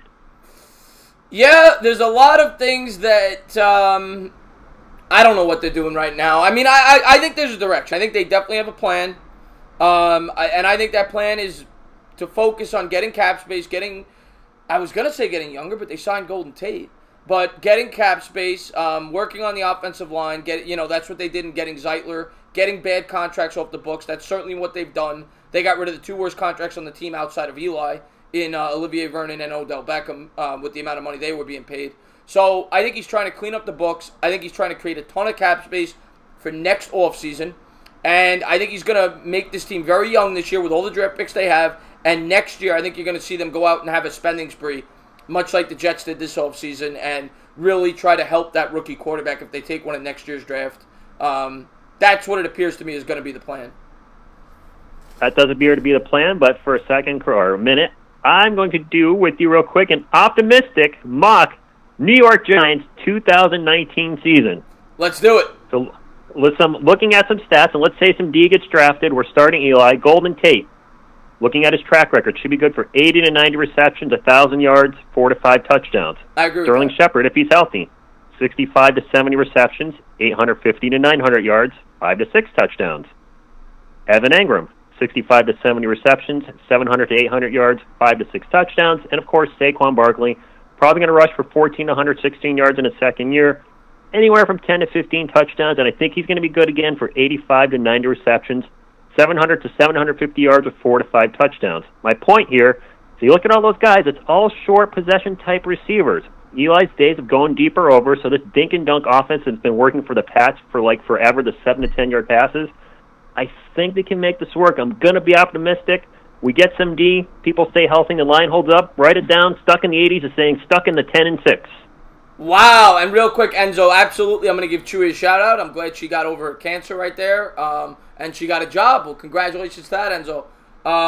But I get the thing that this is what I think Gettleman's trying to do. He's trying to become a ball control offense, and you can see it with the way he's molding this offense.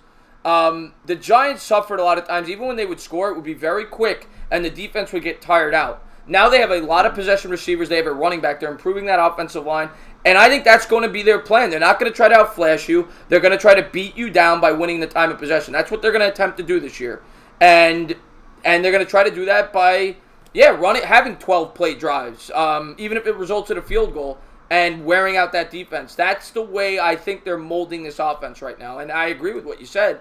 I don't know if they're going to win 10 games, but I think that's their strategy going into next year. I'm trying to be as optimistic as all heck because if, people are like, well, the Giants suck, they're going to be 6-10, 7-9, admit to that. I'm like, well, if I think that every year, why even follow the team? I mean, I'm hoping for the best. I know there's holes in the team, but I want to think the best. I'm a Giants fan. I'm tired of losing. So 9-7, 10-6 wild card playoffs, I'm happy if Eli can go out like that. I'm going to say this. I'm not going to be beyond shocked if it happens. I mean, going into the 2011 season, you remember the Giants lost a ton of pieces. The Eagles had this super team, and the Giants lost Steve Smith, who was their best receiver the year before. They had lost a lot of pieces, and a lot of people didn't think the Giants were going to be very good that year. And to be fair, they weren't. I mean, Eli carried that team, but they snuck into the playoffs, and they won the Super Bowl. I'm not saying they're going to win the Super Bowl, but all I am saying is it is football, and teams do surprise. And who knows? If they get a very good offensive line and can establish a run, it's not like they don't have any weapons to throw to, so you never know. They have a weaker schedule. I think they could at least be competitive this year. I'm not saying they will be, but they could be. I'm not ready to say they're going to win 4 or 5 games next year. I see people in the chat saying, hey, 10 and 11 is possible. Why not? The Bears went from worst to first. Granted, they have a top-notch D, but it does happen. You just never know with the NFL, man. So, Giants fans, stay optimistic. Don't think 3 to 4 to 5 wins. That's a losing mentality that we've gotten from the last 2 years. Be optimistic. Let's see Eli go out with a winning season to preserve his over 500 winning percentage. And just, hope for the best, man. That's all I can say. That's all you can hope for. Ligma, man, what's going on, my man? Thank you for tuning in the stream, buddy.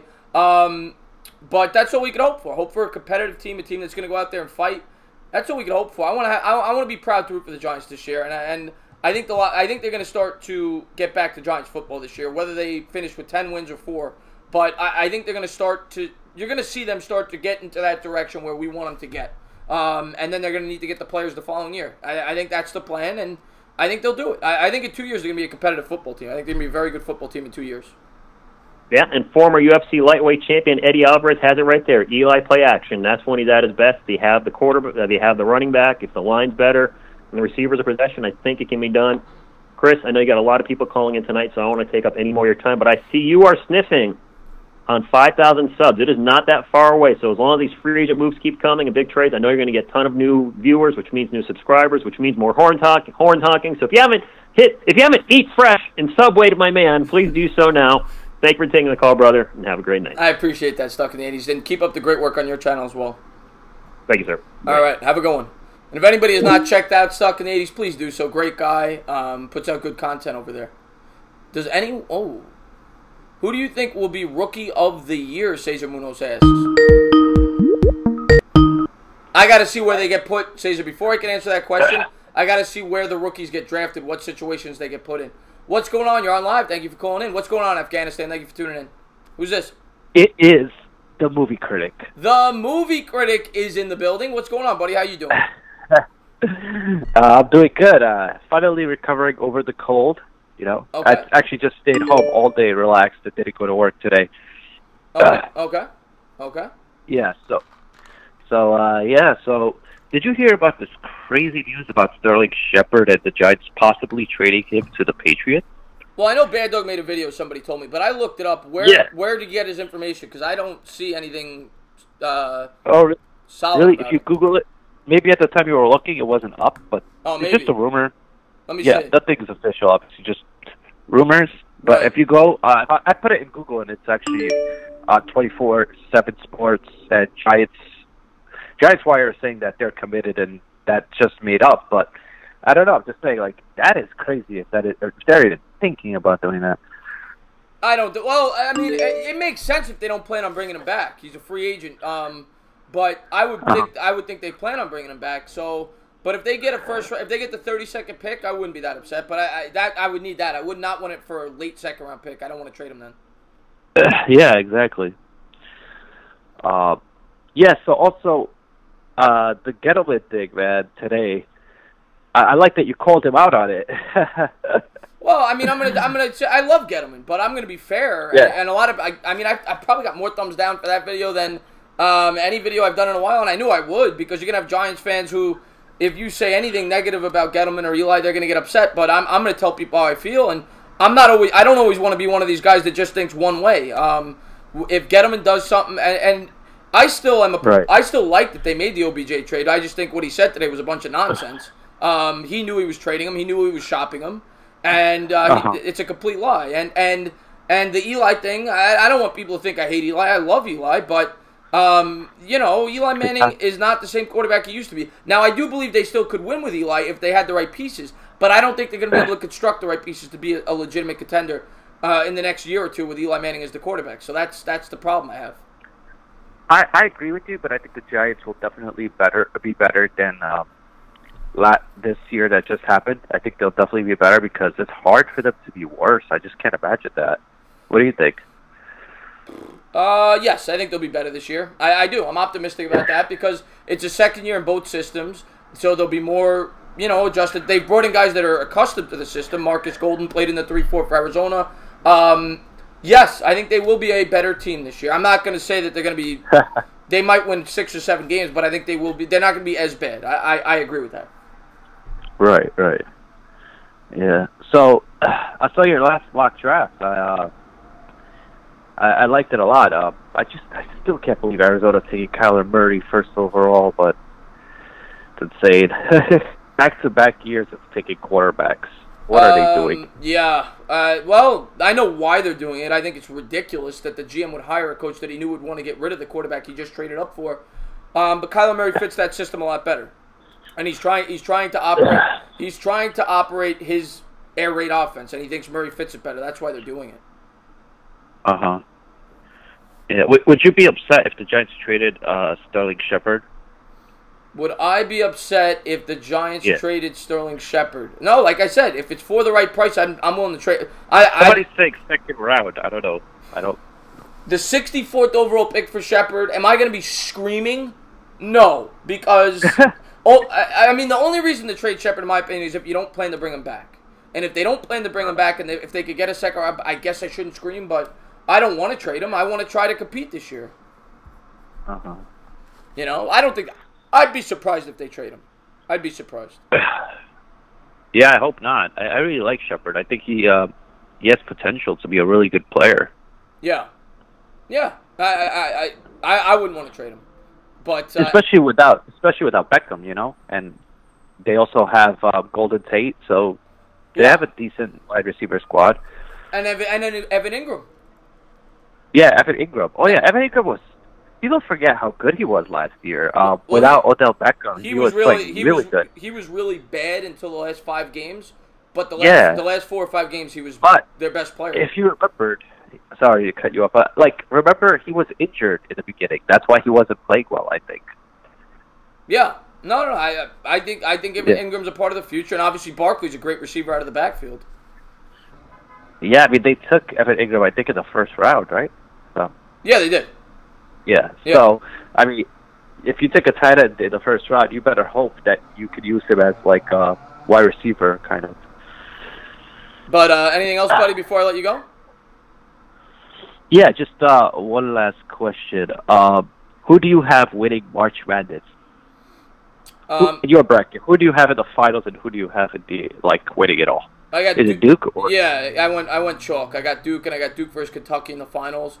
Nice. And Cody Latimer also resigned. Yeah, good point there. Odell Beckham. Thank you for telling us that, Odell. And Edge Cole says, off-topic question: do you watch any? Very little hockey. I watch playoff hockey. Very, very little hockey. But anything else, buddy? Before I let you go. You're a Rangers fan, right? Islanders. Islanders. But I'm not really a fan. Okay. I root for the Islanders, but yeah, because Islanders are doing pretty damn well this year. So yeah, they're gonna make the playoffs. It looks like. Yeah. Nothing else. I don't want to hold up the phone lines too much for you because I know you got a lot of people calling. Just say you great work and take care, man. I appreciate it, man. Keep up the good work on your channel, buddy. Yep. Thank you. Have a good one. All right. About him. What about Bad Dog? Tell us more about the Shepard trade rumors. Right now, from what I saw, it's just rumors. It's nothing definitive, but maybe Bad Dog sees something different. What's going on, Buster Cherry? How you doing, buddy? What's going on? You're on live. Thank you for calling in. Christopher, how are you, sir? Oh, the original jerk off. What's up, my man? Mark Israel, what's up, buddy? How you doing? Yeah, I saw. First of all, I want to give a shout out to my very good friend Bobby Woodruff. It looks like he and I both made the highlight reel from Joe Musa. Yes. With our yes. The best of big, yeah. Yes, our big beef made the highlight reel. So just wanted to give that shout out. And one other thing about Mr. Woodruff, Chris, I don't understand why you don't have this guy on your channel. I went to his channel, and he has about a half a dozen or so videos. I watched them all, and this guy is unbelievable. I mean, the insight, the sports analysis that he gives, not just on football, but all other sports except boxing and UFC. Mr. Woodruff doesn't like those. Right. This guy is phenomenal. Why don't you have him on? Do you have any idea how your subscription rate would jump if you had this guy on? And I just wanted to get that out of the way. Maybe okay? You know what? Maybe I'm gonna have to have Bobby on in a couple of weeks. Maybe I will have him on. That would be unbelievable. I would not be able to wait for. So that would be great. I'm gonna have to look into that. I'm sure Mark Israel will be fixated on the TV for that one. But what's up, man? What's up, buddy? Yeah, no. Hey, just one. Do you? I'm sure you do. Do you have a subscription to PFF? Do I have a? No, I don't. I do not. But all right. So in other words, you couldn't pull something up on your computer. Yeah, no. I mean, I could see the stats that they. I mean, what do you want me to look up? Yeah, there's a guy that the Jets just signed today. Guy named Tom Compton. He's an offensive guard. Okay. He played last year. He's pretty much a journeyman, but he started 14 games for the Vikings last year. Yeah, I got him and right I here. was just, all right. Well, what does it say? Do you know? He's going to be 30 next year, and last year he was ranked by PFF as the 44th best guard. All right, so it's not as bad as I thought it would be. Yeah, all right. Yeah, he ranks as an average NFL guard, according to this. Average. Yeah. I mean, the guy's going to be there for depth. I don't think he's going to start, but I didn't know anything about him, you know. Yeah, he looks like a good depth guy. Based on cool. what I just looked at real quick. All right, good. Yeah, a couple of things. Talking about the Giants real quick. First of all, how many quarterbacks are on the Giants roster right now? Just the two? 3. Loletta still, as far as I know. Loletta's still on the roster. Tanny and who? Tanny. They signed Tanny to a 2-year contract. Oh, okay. All right. I thought there was only it was only Eli and Loletta. But all right. So forget what I was going to say about that. What I did read, if they draft a quarterback, it wouldn't cost them much to cut Tanny or something like that or whatever. Or they may not plan on bringing back Loletta. So they could do that as well. Right. Now this whole Sterling Shepard rumor, I don't get it. I mean, I get it, but what I don't get is this: why does everybody think that Shepard's worth minimally at least a second-round pick? There's no way. No, I'm not. I wouldn't trade him if I couldn't get that. I wouldn't trade him because the Giants need wide receivers. Right. Yeah, I wouldn't trade him. No, but I'm saying people have been saying, we should get at least a second-round pick or maybe a first round and a third round and a this and a that. If you think that Bill Belichick would give maximum a third or a fourth for Shepard, then people are gravely mistaken. No, you're absolutely right. The Patriots wouldn't do it because they could get Paris Campbell probably with the 32nd pick and pay him on a rookie contract for 5 years. So why would they trade the 32nd pick for Shepard? You're right.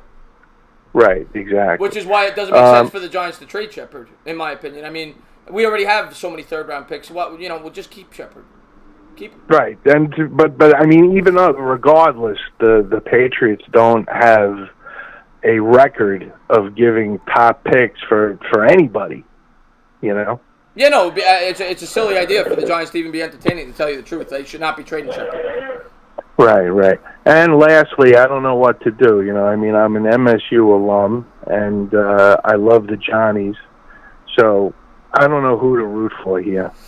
Yeah. Oh, and by the way, Delano, what's going on, my man? Thank you for wait. So you're an ASU or MSU? No, I'm a MSU. Oh, alum. MSU. Okay, because I thought you were saying ASU because they're playing each other. Right. No. Well, you root for both. I mean, St. John's probably not going to make it out of the first, maybe second round. Root for both. They're on opposite sides of the bracket, right? Yeah. Hey. Oh, that's another thing. So I don't have it in front. What are there spreads yet for any of the games? I could probably look them up real quick. I honestly didn't even look into that. Well, MSU in the first round is playing who? Bradley? I'll tell you right now. I got all the lines here. Hopefully. What do you want to know? MSU. You want to know MSU's spread? Yeah. MSU is an 18-point favorite against Bradley. Okay. All right. I got to bet the house. All right. That's all I wanted to know. There you go. All right. All right. Always, buddy. Always appreciate when you call in, my man. Have a great night, pal. You too, my man. Have a good one. Bye-bye. Yeah, Delano, I'm looking forward to that St. John's game. I'm going to be calling the last probably 30 minutes of that game because of work, but probably the last 30 minutes of that game I'm going to call. What's going on? You're on live. Thank you for calling in. What's up, Chris? What's up, man? Who's this? DJB. DJB, big Giants fan. What's up, my man? Yeah, what's up? I want to talk some football, New York Giants. Like, how we going to fill in these holes? Like, what you got? What do you mean, what do I got? Like, what would I do? I mean, yeah, what would you do if you was in that situation? I mean, if they're not taking a quarterback, it's what I've been saying. You got to go best available defensive player, in my opinion, with the first pick. Best available overall player. I want Montez Sweat. Like, he had a heck of a combine. But not after this heart condition came out. Oh. Yeah, he's got a heart condition. Oh, dang. So he's going to drop down draft boards. Oh, man. Yeah. Dang it, that sucks. Yeah, what's going on, Jimmo? Thank you for tuning in the stream, buddy. And Sarah, welcome back. But yeah, he had a heart condition, so I think he's going to drop. So with that 6th pick, if they're not taking a quarterback, you're probably looking at Devin White. You're looking at maybe a Clay and Farrell. You're looking at, who knows? But you're looking at either a pass rusher or probably Devin White there at 6, in my opinion. Right. If they're not, I mean, maybe a Juwan Taylor. It's possible. Definitely possible.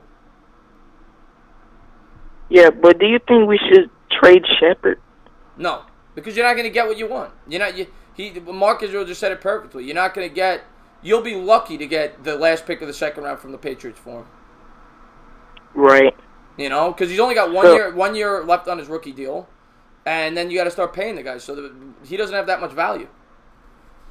Oh yeah, but hopefully we have a good season this year.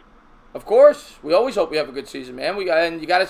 Hopefully, it all works out, and it's not about this year though. This is about the next 4 or 5 years. It's about building a culture and getting the Giants back to what they're good at, and hopefully, Gettleman's plan works. I mean, that's all we could do is hope as fans that it works out. Yeah, some games without Odell, I think we should have won. Like, we should have won the Colts. We were up 14 and we lost that game. We should have beat Eagles too. Should have beat the Panthers. It was like, I thought we should have been in the playoffs that year. We could have won at least 8 games last year. At least. Right. Had we had a defense that could close out games. At least. Maybe could have been in the playoffs. Maybe. The Eagles game we could have won too. I don't know if you mentioned that one. The second Eagles game we should have won. Oh yeah, I felt like we got cheated because Odell got held. Well, we stopped running the football. That was the problem in that game. We run the hell out of the ball in the first half, and then they stopped running the ball. Right, like, why would you stop something that was working? Yeah, I mean, I know that they had a lot of penalties. They had a lot of holding and offside penalties, false start penalties that backed them up. But, yeah, that game, they just quit running the football. That was their mistake in that game. Yeah, but thanks, Chris, for your time, man. You got it, man. I love your channel, bro. Man, I love your channel. I really appreciate that, man. I know. Thank you. Yeah, I know I haven't been in your streams. I know I haven't been in your streams that much because I'm ready for some, football. So I just saw you live. I was like, let me join the stream. Yeah, man. I appreciate just joined. it. I appreciate it, man. I'm gonna have a lot of March Madness content up. I don't know if you're into the college basketball. I'm gonna be calling some of the games. I'm definitely gonna have draft coverage up. I'm gonna continue to pump out Giant stuff leading up into the draft, after the draft. I'm thinking about I don't know how many of my Giants people. I don't want to say the S word because you're not supposed to say that now apparently. But I don't know how many of the people that are on my channel want to see other teams' content. But I'm thinking about doing a draft recap of each individual team, like a 5-minute video. I think Giant fans would be interested in that. So I'm thinking about doing that. Yeah, that'll be entertaining, but I got one more question. Yeah, go ahead. So, like, are you going to, do the preseason games? Oh, yeah. Oh, yeah. Okay. I'll make sure I'll be in there. Oh, yeah, no doubt about it. I'm going to have Mets games, NBA draft. I don't know if you're into basketball at all. I'm going to have a ton of Knicks stuff for the NBA draft, free agency. And I'm going to have, me and Bad Dog are going to continue our weekly Giant show throughout the whole offseason. So at the bare minimum, even when football's completely dead, you're still going to have that one live show a week where we talk Giants minimum. And I'm going to try to keep up with the Giant content. I may do some history of the Giant videos when it's like a dead time for football. So just to keep the Giant content going throughout the offseason. All right, man. Thank you for your time. Everyone subscribe to his channel. Like, just subscribe, man. This man's channel is great. I really appreciate that. I hope you reach 5,000, I'm at. Yeah, I hope I reach a lot more than that. But, man, I just want to say thank you so much for the kind words, man. Thank you for being a good part of my channel, buddy. Thank you, too, bro. All right, my man. Have a good one. All right. Fury, the reason you can't... I don't know the reason you can't say it, but YouTubers are not supposed to say that word. They are not supposed to say that word. I don't know why. People are getting flagged down because of it. What's going on? You're on live. Thank you for calling in. What's up, Chris? Is this Bobby? It is, man. Bobby, what's up, my man? How you doing, buddy? Hey, how you doing? Wait, what's the deal with Sterling Shepard? Are you trading him, or are the Patriots going after him? What's the deal? Because I haven't heard anything here in New England. I have not. I looked it up. And I don't know, maybe Bad Dog saw something else. As far as what I saw, it just looked like, like a little tiny rumor, nothing concrete at all. But maybe there's something else. Maybe there's something else that he saw. Everything that I've read, it's all smoke and mirrors. There's nothing. There's no substance behind it whatsoever. There's no offers. There's no anything. So I don't know whether to just take it as them chasing down, something potential, or to actually put any weight to it. Yeah, I don't see. I mean, I'm looking it up on I'm looking it up on Twitter now, and Twitter's very active. And if there was anything, if this was anything that was like a relevant rumor at this point, we're not. There's literally nothing when you type in Sterling Shepard. Well, at least from what I found, I thought Gettleman they were going to stick with Tate and Shepard and roll with them for the year. At least that's what I thought. They're not trading Shepard. They're not. What's going on? Who's Mark? How you doing, buddy? Nothing has ever concrete. There was no No, you're right, Bad Dog. But there was a lot more talk about Beckham. But maybe he's right. Maybe something will balloon from this. If they trade Shepard, I think that would be the dumbest thing they could ever do, because they're not going to. They're not going to get anything for him. What are you going to get for a guy that only? That's what I mean. The Patriots would offer you guys a third-round pick at most. At most. At most for him. Yeah. And they'll probably try to do like 2 fourth-rounders, Yeah, because the other thing you got to factor in is he only has 1 year left on his contract. And honestly, what's going to happen, right? They'll bring him in here. They'll do what they do with everybody with 1 year on their contract. They'll get him to play to the highest point, and then they just let him hit free agency. Yeah, You know what I mean? They'll get him. They'll get the most out of him for that 1 year, and then they just they'll let him hit the market. The only way it makes any sense for the Giants is if they could get, like, because even a second-round pick from the Patriots is basically a third-round pick. It's the because they're picking the end of the end of the second. It's the 64th pick. I mean, if they were able to get that and they know they're not bringing Shepard back, maybe it makes sense because maybe you could get a wide receiver there to replace him on a rookie contract. But I don't see it. I'd be very, very, very surprised if they traded Shepard. Yeah, I was just curious to get your thoughts on it because from what I've read, it's just been smoke and mirrors, and there's been no offers discussed. They haven't contacted him. There's just been nothing behind it, to add any weight to the rumors being true. Well, yeah, I didn't hear. Oh, Frosty Clips, thank you so much for the super chat. He says trading Shepard and signing Tate would just be dumb. I wouldn't do it at all. And I was on here when it broke. Apparently, I think Bad Dog made a video when I was on here, so I haven't had enough time to look into it. But from what I've seen, I see nothing substantial. But maybe it's something that could evolve into something. But I don't see anything right now. Anything's possible. We know this is Giants fan over the last week or two. I mean, we just saw Odell Beckham get traded. So, coming from my point of view, like the Patriots are going to try and stick it to you guys in the move. They are going to. They're going to lowball you for him because they're only going to get him for 1 year. So to me, if I was the Giants, I would just roll with Shepard. I would just keep him. Yeah, it's not gonna. I'd be surprised. I mean, we don't know. As Giant fans, we can't trust anything Gettleman says, but I'd be very surprised if it happened. I'd be very surprised. He'd fit in well with your offense, so I will say that Shepard would fit in well with the Patriots. He would, but I don't think the Pats are going to be willing to give up what the Giants, would ask for them.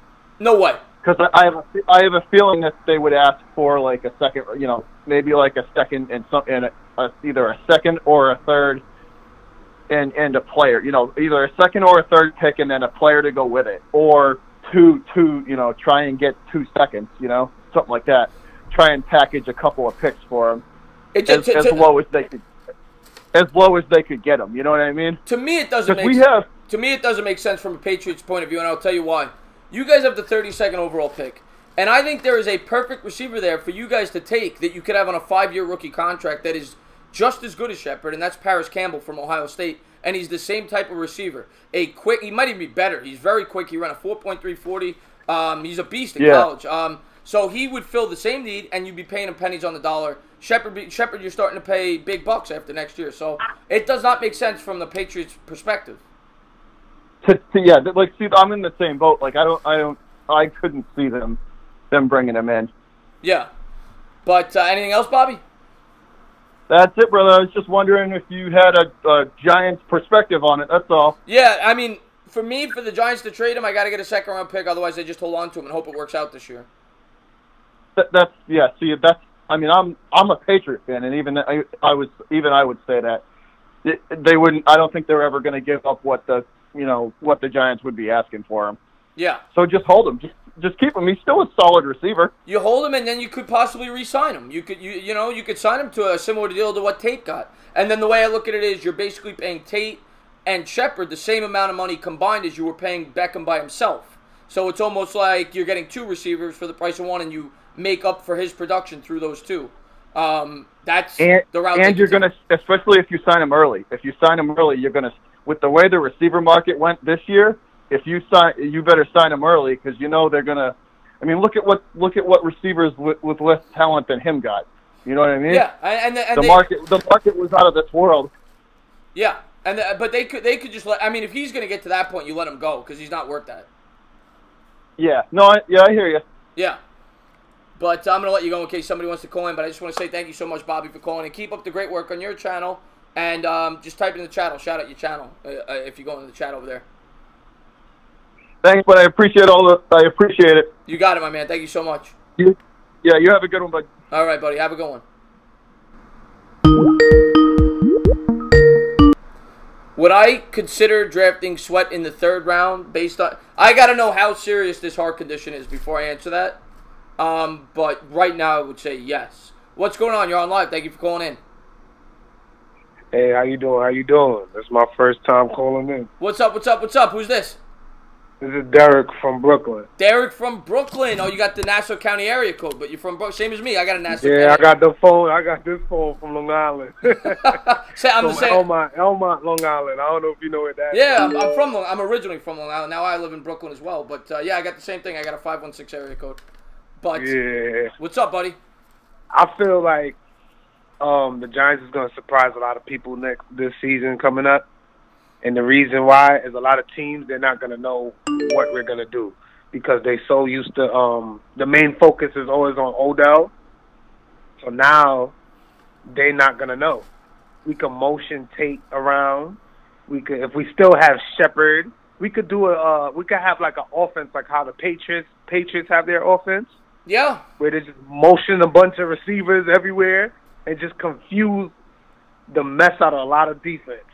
Yeah, and I could see Latimer having a little bit more of an expanded role this year, a tall wide receiver that could, you could hit. He made a couple of nice plays down the stretch last year. I think that one hand catch he had. Oh man. Yeah, that was beautiful. But I think they can make. You're not gonna be able to replace Beckham with one player, but I think they can make do with what they have, and I do think Golden Tate really fits, and I think this is why they signed him. I think he really does fit this offense very well with the play action rollout passes. I see him running a lot of, like 5-yard routes across the middle. I think he does fit the offense very well. And Eli would love that. Eli doesn't have to stress his arm too much. We have a good running back that can make plays. Think about it. If Golden Tate has what is it? Is it RAC or whatever? What is it called? Oh, you talking about yards after the catch? Yeah. Saquon could have the same thing. So pretty much Saquon is like an additional receiver. Right. Well, that's basically what he is now. He had 90 catches last year. Yeah. So that's another receiver right there. I think we're going to be fine. To me, my prediction, we're going to go 10-6. This might sound crazy, but I just have this weird feeling. I love the optimism, and I'm not gonna make any of my predictions till after the draft and see what they do. But I'll say I don't think it's as doom and gloom as a lot of people think. Because I think they're getting stronger in some areas that are much more important than a wide receiver. I think Zeitler, adding him to that offensive line is huge. They really need to improve that defense, though, if they want any chance to have a winning record next year, and they're going to have to do that in the draft because they didn't have a ton of money to spend in free agency. Golden was a nice pickup. Bethay's a nice veteran safety. Obviously, they brought in the young kid Peppers in the Beckham trade to play the other safety spot. But they need to get another really good pass rusher in the draft.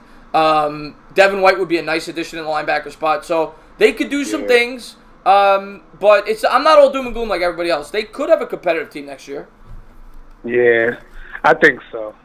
But I ain't going to hold you up. I'm going to let other callers call in, man. I just want to say thank you so much for the call, and I hope you call more often. Thank you for being a subscribe. I shouldn't say that word. Joined on my channel. Thank you. Thank you for being a part of my channel. You're welcome. You're welcome. Anytime. All right, my man. Thank you for calling in, buddy. All right, bye. Have a good one. Make the right choices. We have no choice but to improve. Yeah, we have to, Afghanistan. Have to. You guys should double team up. All right. What's going on? You're on live. Thank you for calling in. Hello, this is Lucas Milk. Lucas and I have to say, Milk. You are the hardest person to call.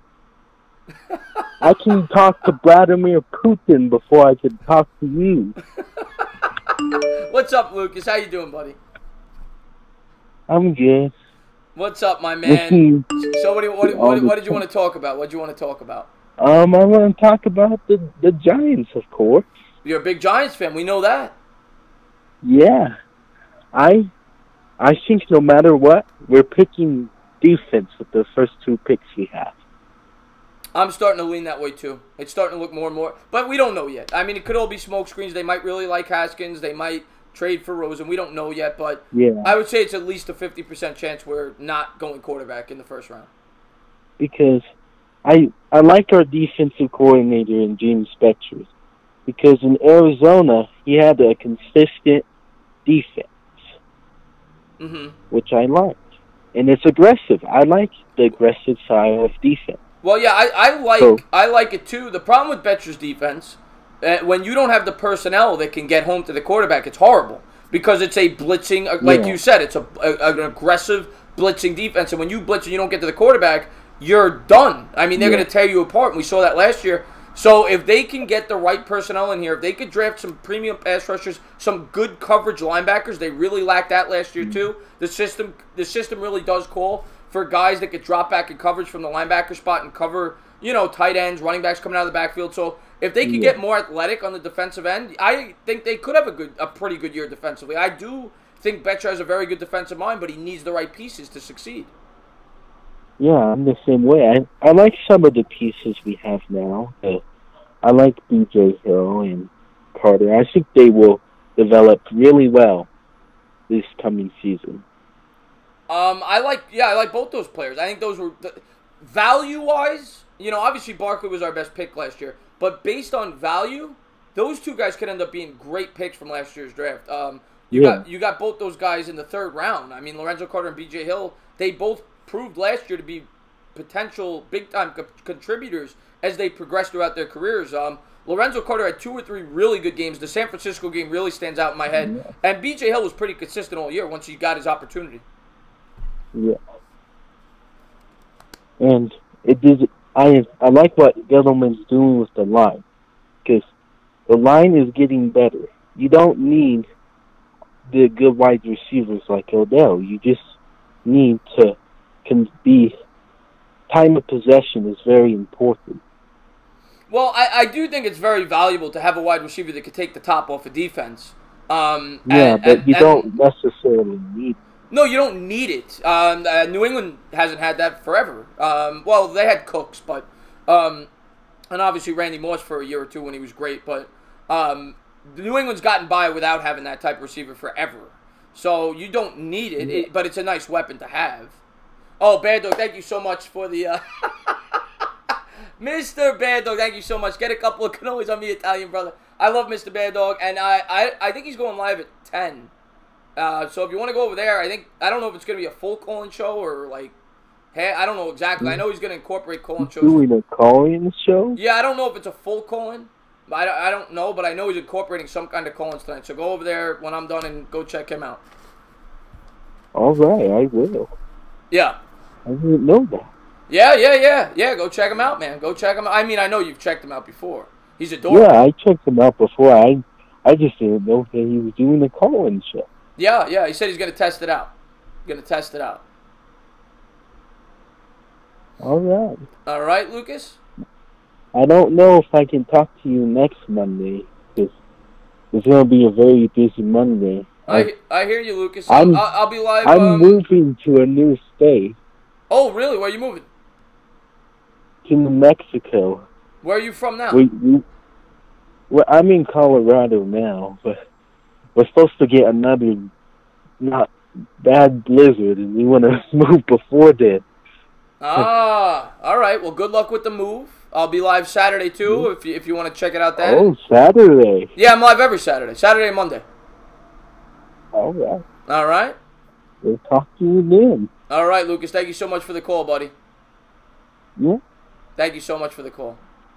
And I just want to say again, thank you to Bad Dog. I'll be sure to put that towards some cannolis. We both love the cannolis, Bad Dog, so thank you so much for that. As we wait for the next caller.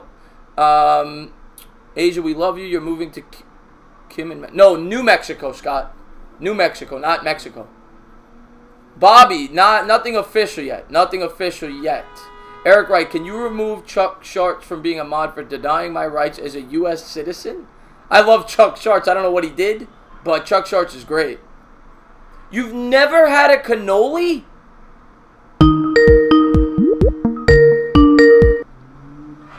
Real quick, before we talk, how have you never had a cannoli? Oh my God! Hello, who is this? Hey, my name is Anthony. Anthony, I know with a name like that, you've had a cannoli. No. You've never had a cannoli? Nah. Oh my God, you guys are killing me. What's up, Anthony? How you doing, buddy? I'm alright. Yourself, man? I'm doing all right, man. I'm doing all right. Talking some sports. What's up, brother? Hey, man, I'm a Redskin fan, and how do you feel about Landon Collins going to the Giants? I just got into the live stream. I don't know if you already talked about it, but No, we didn't talk about that. So, how do I feel about Collins being a Redskin is what you're asking me? yeah, pretty much. I think Collins is a good player. I think he's an above-average safety. I don't think he's worth the money you guys gave him. Yeah, me neither. I would have franchised him had I been the Giants. That's what I said. I would have tried. In a perfect world, I would have franchised him twice. I would have franchised him for 11. Then I would have franchised him for about 14 for a 2-year contract for about $25 million combined. That would have been my plan if I was the general manager, and then I would have let him walk. But I wish him nothing but the best. Obviously, I don't want you guys to beat us, but yeah. But I mean, Landon Collins was a good Giant. He struggled in coverage the past couple of years, and part of that is because he's that's his weakness. But he was exposed because of the surrounding defense. I mean, their defense was so bad. It's like anything else. Football's a team sport, and when players have to do more things than what they're capable of doing because of the lack. It's like basketball too. Like basketball, when you put a great player on a team with horrible surrounding talent, his field goal percentage is going to go down. And it's the same thing with Collins. The surrounding talent in that Giants defense was horrible, and he got exposed. I think he'll play much better for you guys. I really appreciate you calling and picking up the phone and whatnot. That's pretty cool of you, man.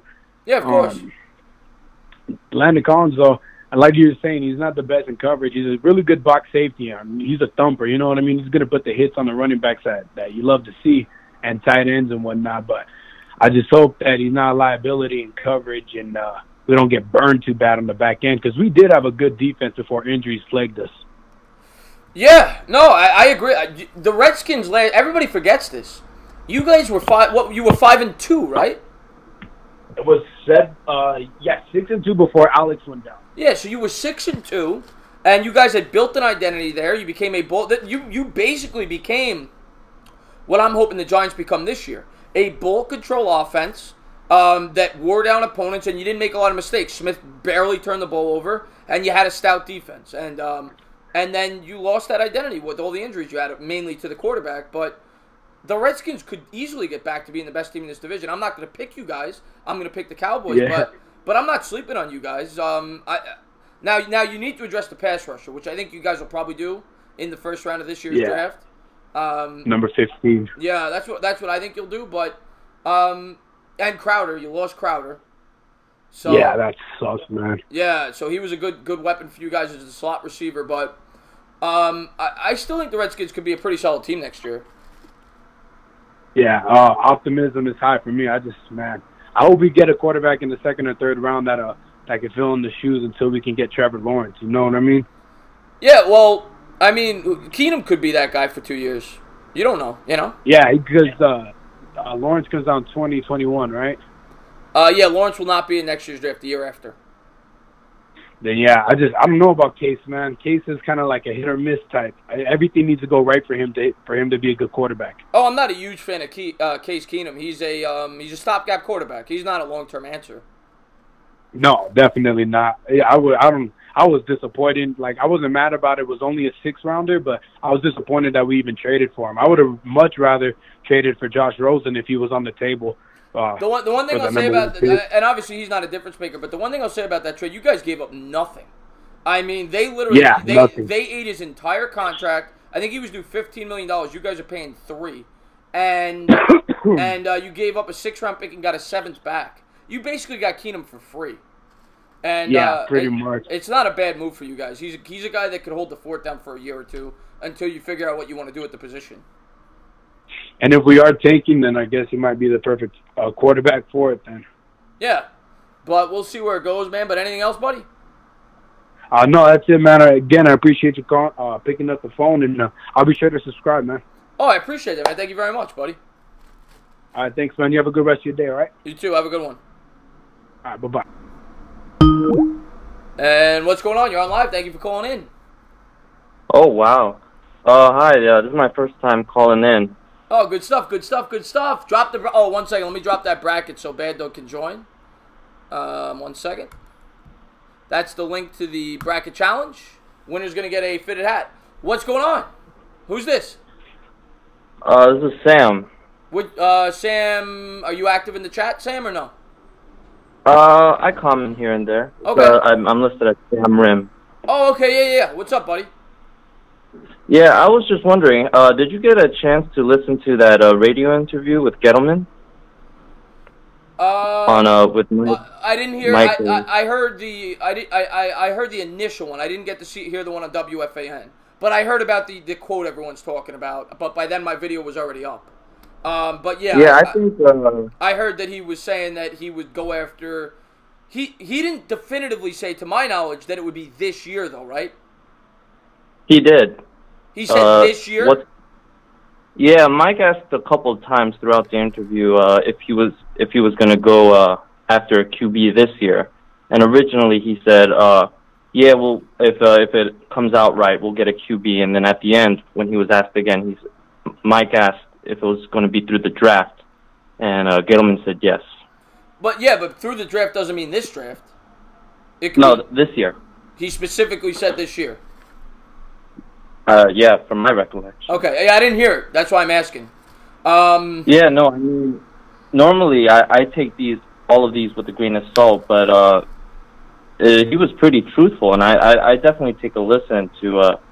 I'd like to hear your thoughts on it, but he was talking about how before they signed Tate, he had a talk with Shermer and how they think that Shepard can transition to the outside and how they're confident he can fill that role, and how Gettleman feels pretty much that he's pretty happy with this offense.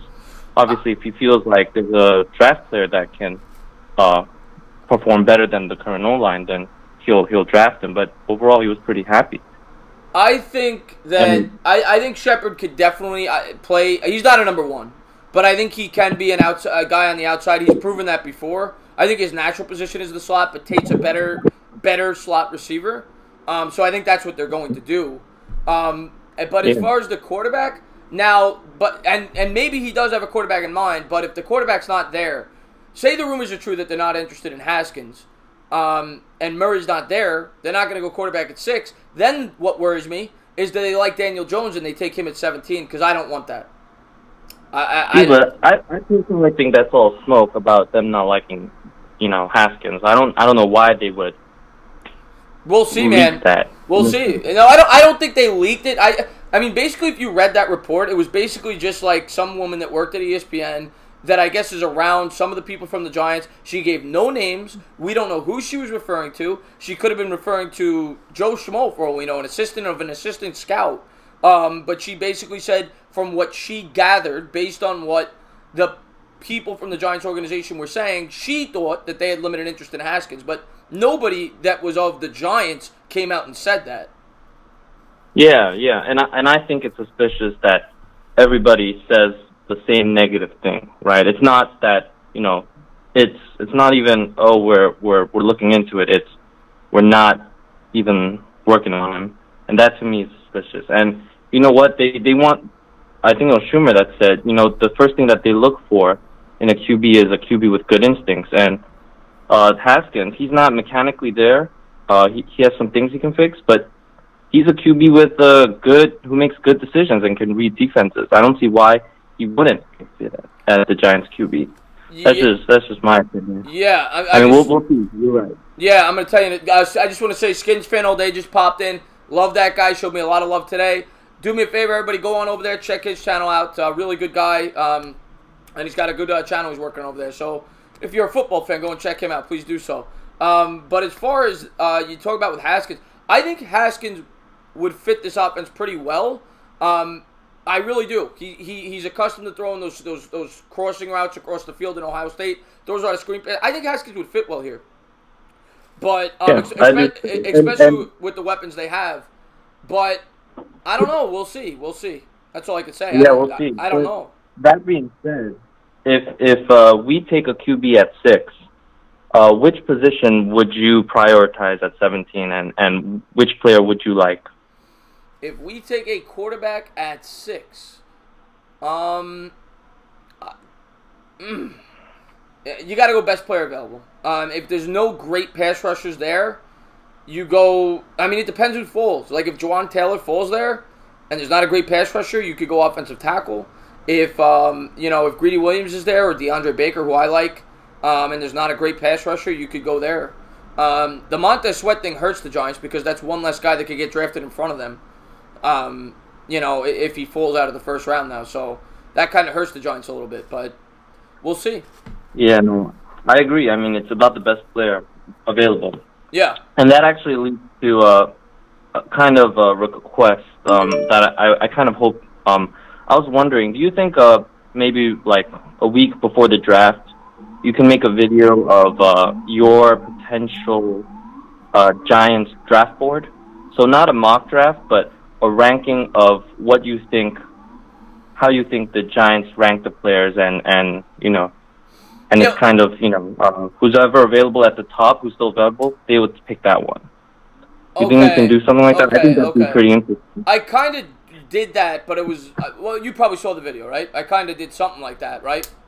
Where it was a Giants mock, but so basically what you're asking me to do is a video where what my draft board would be based on draft, like with the first pick, how I would rank it, and then with the 17th pick, how I would rank it, my overall board. Is that what you're asking? So if I were to give you a potential one, right, it would be like the first 6 picks. It would be like Bosa, Quinnen Williams, Josh Allen, Murray, Burns, Haskins, right?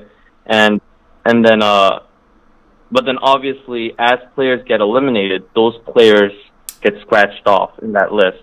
And then by the time when it's the Giants' turn to pick, the name at the top that's not scratched off is who they draft. Okay, so you're basically asking me to rank, say the top 200 prospects in the draft, and basically reenact the draft as if I'm Gettleman. Correct, but not all 200. I'd be fine with just 17, or even up to the second round pick. I think that'd be pretty interesting, and it'll be a good perspective on how you think the Giants are prioritizing the players. That's actually a really good idea. I will. I don't know when I'll be able to do it, but I'll definitely take it into consideration. I'll probably do that video. Yeah. I'll probably do. Yeah, I say this because it's based on Gettleman's quote. You got to pick the best player available, right? So if you make this list, you'll see as you do the draft who the best player available is according to Gettleman's mind, and in this case, it'll be yours. But yeah, no, if you can think about it, that'd be great. I'd love to see what your thought process is on that, and that's it. Thanks for taking my call. You got it, man. Thank you. Love for the your call. video. I really appreciate that. Thank you for calling. Thank you for being a part of the channel, buddy. Yeah. Bye. All right, have a good one. All right. Seems like it's starting to slow down a little bit. I know that Sports Fury was live a little earlier tonight, so I figured it'd be a little slower. But pretty consistent with the calls tonight. What's going on? You're on live. Thank you for calling in. What's going on? Cushman, I got a first-time caller calling. I'm going to take them first. Oh, sorry. Yeah, that's all right. What's going on? You're on live. Thank you for calling in. Hey, Chris, what's up, bro? What's going on? Who's this? Ronaldo. Oh, Ronaldo. What's up, buddy? How you doing? Yeah, I've been good. I've been chilling. Chilling. I've been trying to call in like last week to see Odell thing. Like right around now, because this is when it starts to die down. Literally. Like the beginning of the show, obviously everybody's trying to call in. I think right around like 9:40 to about. I'll probably cut this over to about 10:15, 10:20. This is the best time to call because it starts to die down now. Literally, you're like in the Hall of Fame. Like, God damn, these guys got trigger fingers. They're ready. I was ready to laugh my ass off. They Odell did. Now I'm just bored. Now it's old news. I heard you guys talking about it like the past week. Yeah. Kind of fed up. Ronaldo, of course, is a big Jet fan. He likes to come at the Giants a little bit, but it's all in good fun. No. I say one comment, and I swear I get crucified. You should see what they say to me. They're actually evil. They're like, Sam Donald's a bust. The only people winning in that division are Tom Brady. I'm like, God damn. I said one quote. Well, let's talk about your Jets real quick. Tell me about sure. What did you think of the offseason? Are you happy with the moves they made? Obviously, they brought in some big names, Le'Veon Bell. Obviously, did you like the signing at the linebacker, the running back? Did you think they did enough at the offensive line? Crowder, nice pickup as well. What did you think of the Jets offseason overall? Is it what you wanted, or did you want a little more? Well, you can never not have enough. So, like, I would have loved to have gotten Matt Paradis, even though he has injury concern with a broken leg. I really don't care. We can't have another Andrew Luck situation. I simply won't allow it. Okay, so then we get outbid by the Bills, which is honestly pathetic that someone would rather go to Buffalo than to New York. Like, what? No, like, that's actually sad. Then we had to overpay C.J. Mosley. Like, this guy is Ray Lewis 2.0. I was like, God damn, I wanted the guy, but the contract's crazy. He's not better than Bobby Wagner or Luke Kuechly, and he's getting paid more than them by a mile. Yeah. The guy's a Pro Bowler and everything, but shit, we need more talent. And we got it. Crowder, I love a slack guy who could. He's way better than Jameer Curse. Yeah, no. Crowder's probably a top 4 or 5 slot receiver in the league. He was a good pickup. That was a great pickup. Yeah, and, I was really happy with the moves. I love the moves. I love that we're trying to get better. I guess we're gonna have to go to center in the draft. You can't do everything through free agency, and we have to get younger. So, like, we definitely have a plan. Because Mac didn't have a plan, we'd be fired by now. So, I guess this guy's plan seemed to somehow work out. Or the Giants bless him and do some idiotic thing like chicken running back second overall. Whoa, Good God. Whoa. Moron. I'm not gonna agree with that. But who do you want with that 3rd overall pick? It depends. If Bosa's off the board, I won't be mad with Josh Allen or Quentin Williams. I honestly think people are right. This guy is going to be the next Aaron Donald. And I'm convinced you can't pass up on an Aaron Donald. You just can't. At the defensive line position. You can't pass on that. So you would take Williams over Allen?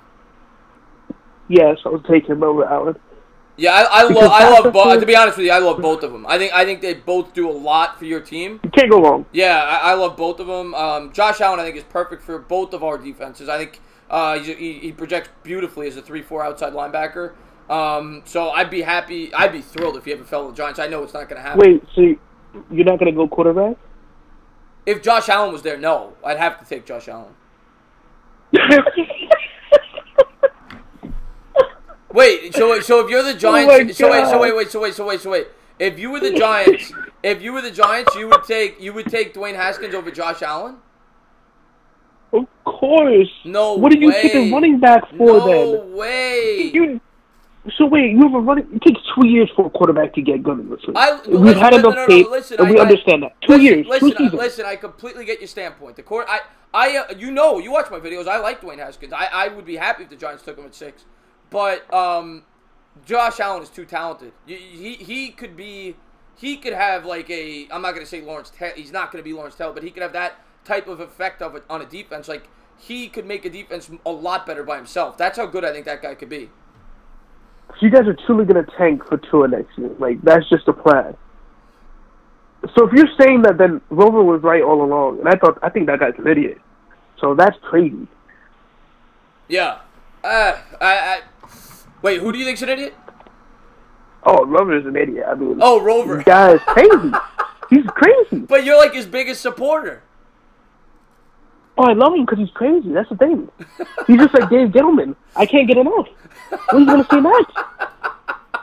I can't even set up a live stream without ending it a second in. I'm like, bro, what are you doing? I love Rover. I love Rover because he always tells you how he really feels, and I feel like a lot of people on YouTube. Not saying, obviously, I think Bad Dog does. I think Jet Central does. But I think a lot of sports YouTubers are scared to do that, and that's the thing I respect most about Rover. I always say that.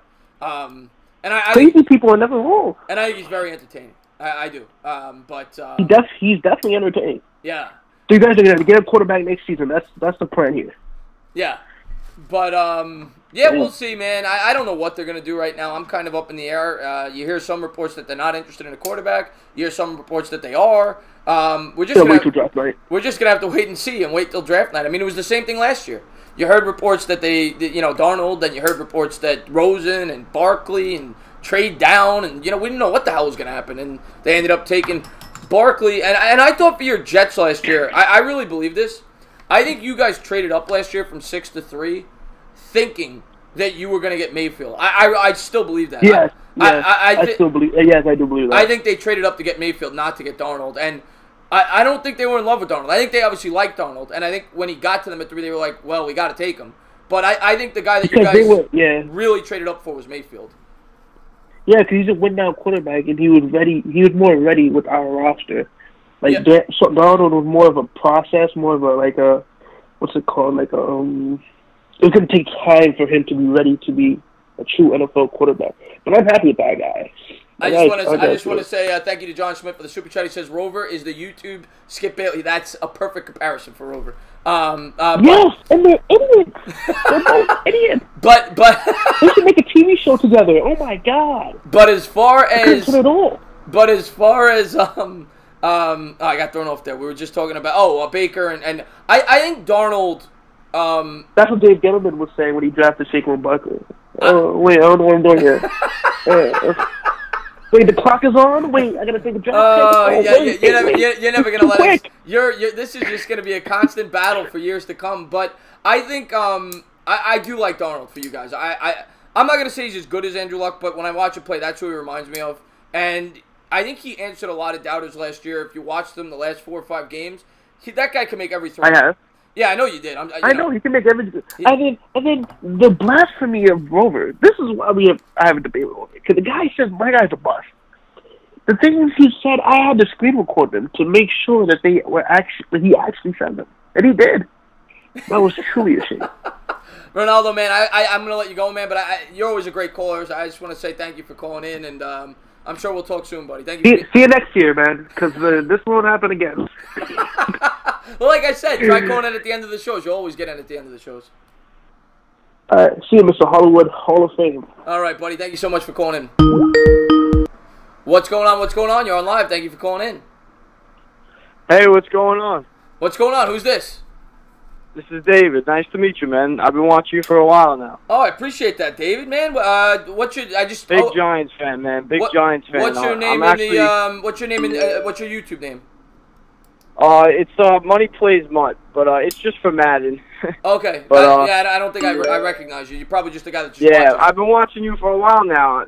I'm really liking your stuff, man. I really appreciate I'm excited to talk about this because I got a couple of things to talk about as far as Dave Gettleman and his plan. Because a lot of people really don't know like what he's about, and he's all about the trenches. We all know that. He's all about the trenches. Right. You cannot build a team without the trenches. Right. So every move starting with JPP for the 3rd rounder, we took BJ Hill, 5.5 sacks as a rookie. As a defensive tackle, that's fantastic. Right. Boom, we dumped JPP's money. Next trade, the Vernon trade, we dumped his money, got the Zeitler, the guard. Great pickup. So, listen, I'm a big fan of Jabril Peppers as well. I like Peppers. The range. Yeah, I like Peppers. The only thing I disagreed with what Gettleman, there was a few things if you watch my video, but overall I probably seemed a little harsh. But the one thing that he said that we got 2 first-round picks, we didn't really get 2 first-round picks because Peppers is only under. That's if Peppers develops. I believe he could. No, I think Peppers. I think he's going to develop. I like Peppers a lot. Absolutely, I'm excited, man. And the reason Snacks is gone is because of BJ Hill and Dalvin Tomlinson. 100%. So we got rid of his money too, and he's going to take a pass rusher at 6, whether it's Josh Allen if he falls, or Devin White, or Sweat. He's going to take a pass rusher at 6. We are not taking Haskins. We are not taking a quarterback. I know for a fact. Now, do you think if you go back, let's just say Gettleman always takes the best player available. Let's just say hypothetically, let's just say what Arizona is saying is not true, and they're not taking Murray. If Murray got to 6, do you think the Giants would take him? Yes, that's the only quarterback I think they would take this year. But I think next year is the quarterback draft. Well, that's what everybody says. Gettleman knows it too. And at 6 and 17, we are pretty much almost guaranteed 2 potential Pro Bowl talents on defense. Because this draft coming out is loaded with defensive talent. Well, if you 6 and 17, if you could get, let's just say Devin White at 6, and in my mock I had Devin White and DeAndre Baker. So let's just say they get. That's what I'm saying. That's exactly what I want. Yeah. So say they get those 2, and they get a Hog Molly in the 2nd round. Whoever it is, pick your choice. Whoever the best available guy is. Yeah. We just need that right tackle. Yeah. Say they get the right tackle. Oh, Skins Fan All Day, thank you so much for the super chat. I really appreciate that. Oh, by the way, J-Zack's in the chat as well. Everybody go check him out. He puts in a ton of work. New Giant YouTuber. Skins Fan All Day, my man. All the love you show me, I really appreciate that. Going over there and check his channel out. Thank you so much. Yeah, I just got thrown off. Oh, yeah. So, if you could bring in two guys like that, like a Baker and a Devin White, this defense could be good next year because... The future. It's just building the future with young defensive talent. We need that identity on defense. We're missing it. New York Giants football has been missing it ever since Gettleman left.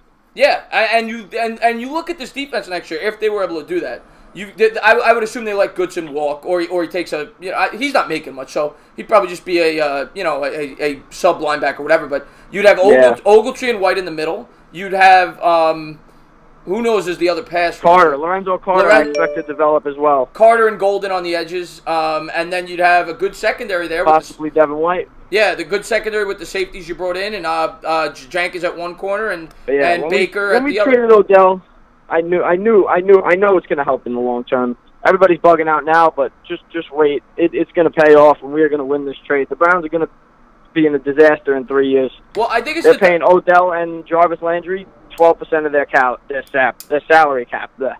I think it could work for the Browns, but it's got to work fast. Once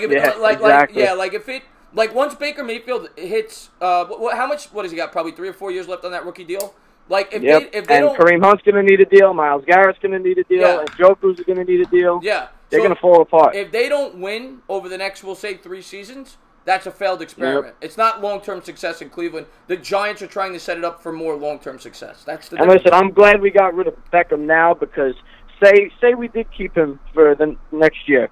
And we win 5-6 games, whatever. He was going to want out at that point, and we weren't going to get as much as we did now. Well, that's what I was trying to say, yeah, because if the Giants fell there was no point of paying him quarterback money when he's going to play the next 2-3 years. It just doesn't make sense when we're not going to win anything in the next 2-3 years. You can't win I shouldn't say you can't, because somebody will always come up it's with the ultimate team sport. Yeah, somebody will always come up with an example where you can win with a receiver when you pay him 10%, but it's very far between.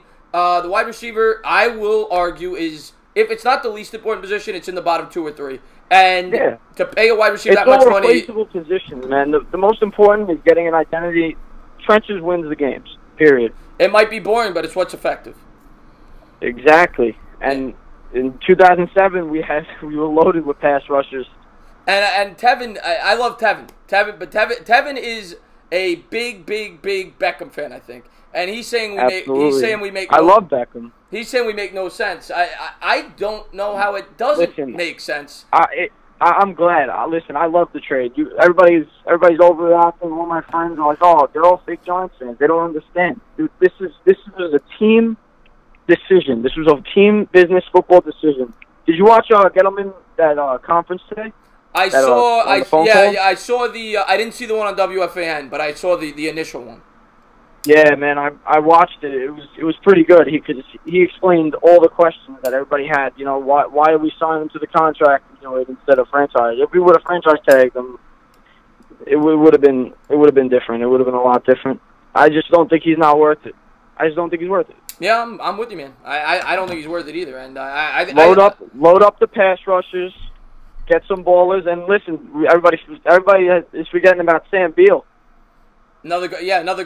And that kid got an eye for the ball, man. And if you get a DeAndre Baker and Sam Beal, you're going to cut Jenkins next year. You got yourself. Oh yeah, he's gone next year. You got yourselves a good young secondary. And if Gettleman could finesse a trade for Jenkins to get us another hog molly, I'll kiss the ground he walks on. But no everybody's way. Hating on him right now. If they could do that, yeah, but I don't see it. Yeah. Probably not. Yeah. His contract Everybody's is too much. hating on him. His contract's 50. Everybody's hating on him, but in 2 years, 2-3 years, when we have our identity, everybody's going to be praising him. The one thing I'm going to say about Gettleman, whether or not you agree with these, I got a lot of love for you, Chris, but come on, man. He says, we'll see, man. We'll see. I'm going to say this. This is the type of move that he's either going to get fired or he is going to be a god. And, what I love about Gettleman, love or hate what he does, you have to admire his balls, because he doesn't. We needed somebody to step in and clean the swamp, and he doesn't care what the media thinks.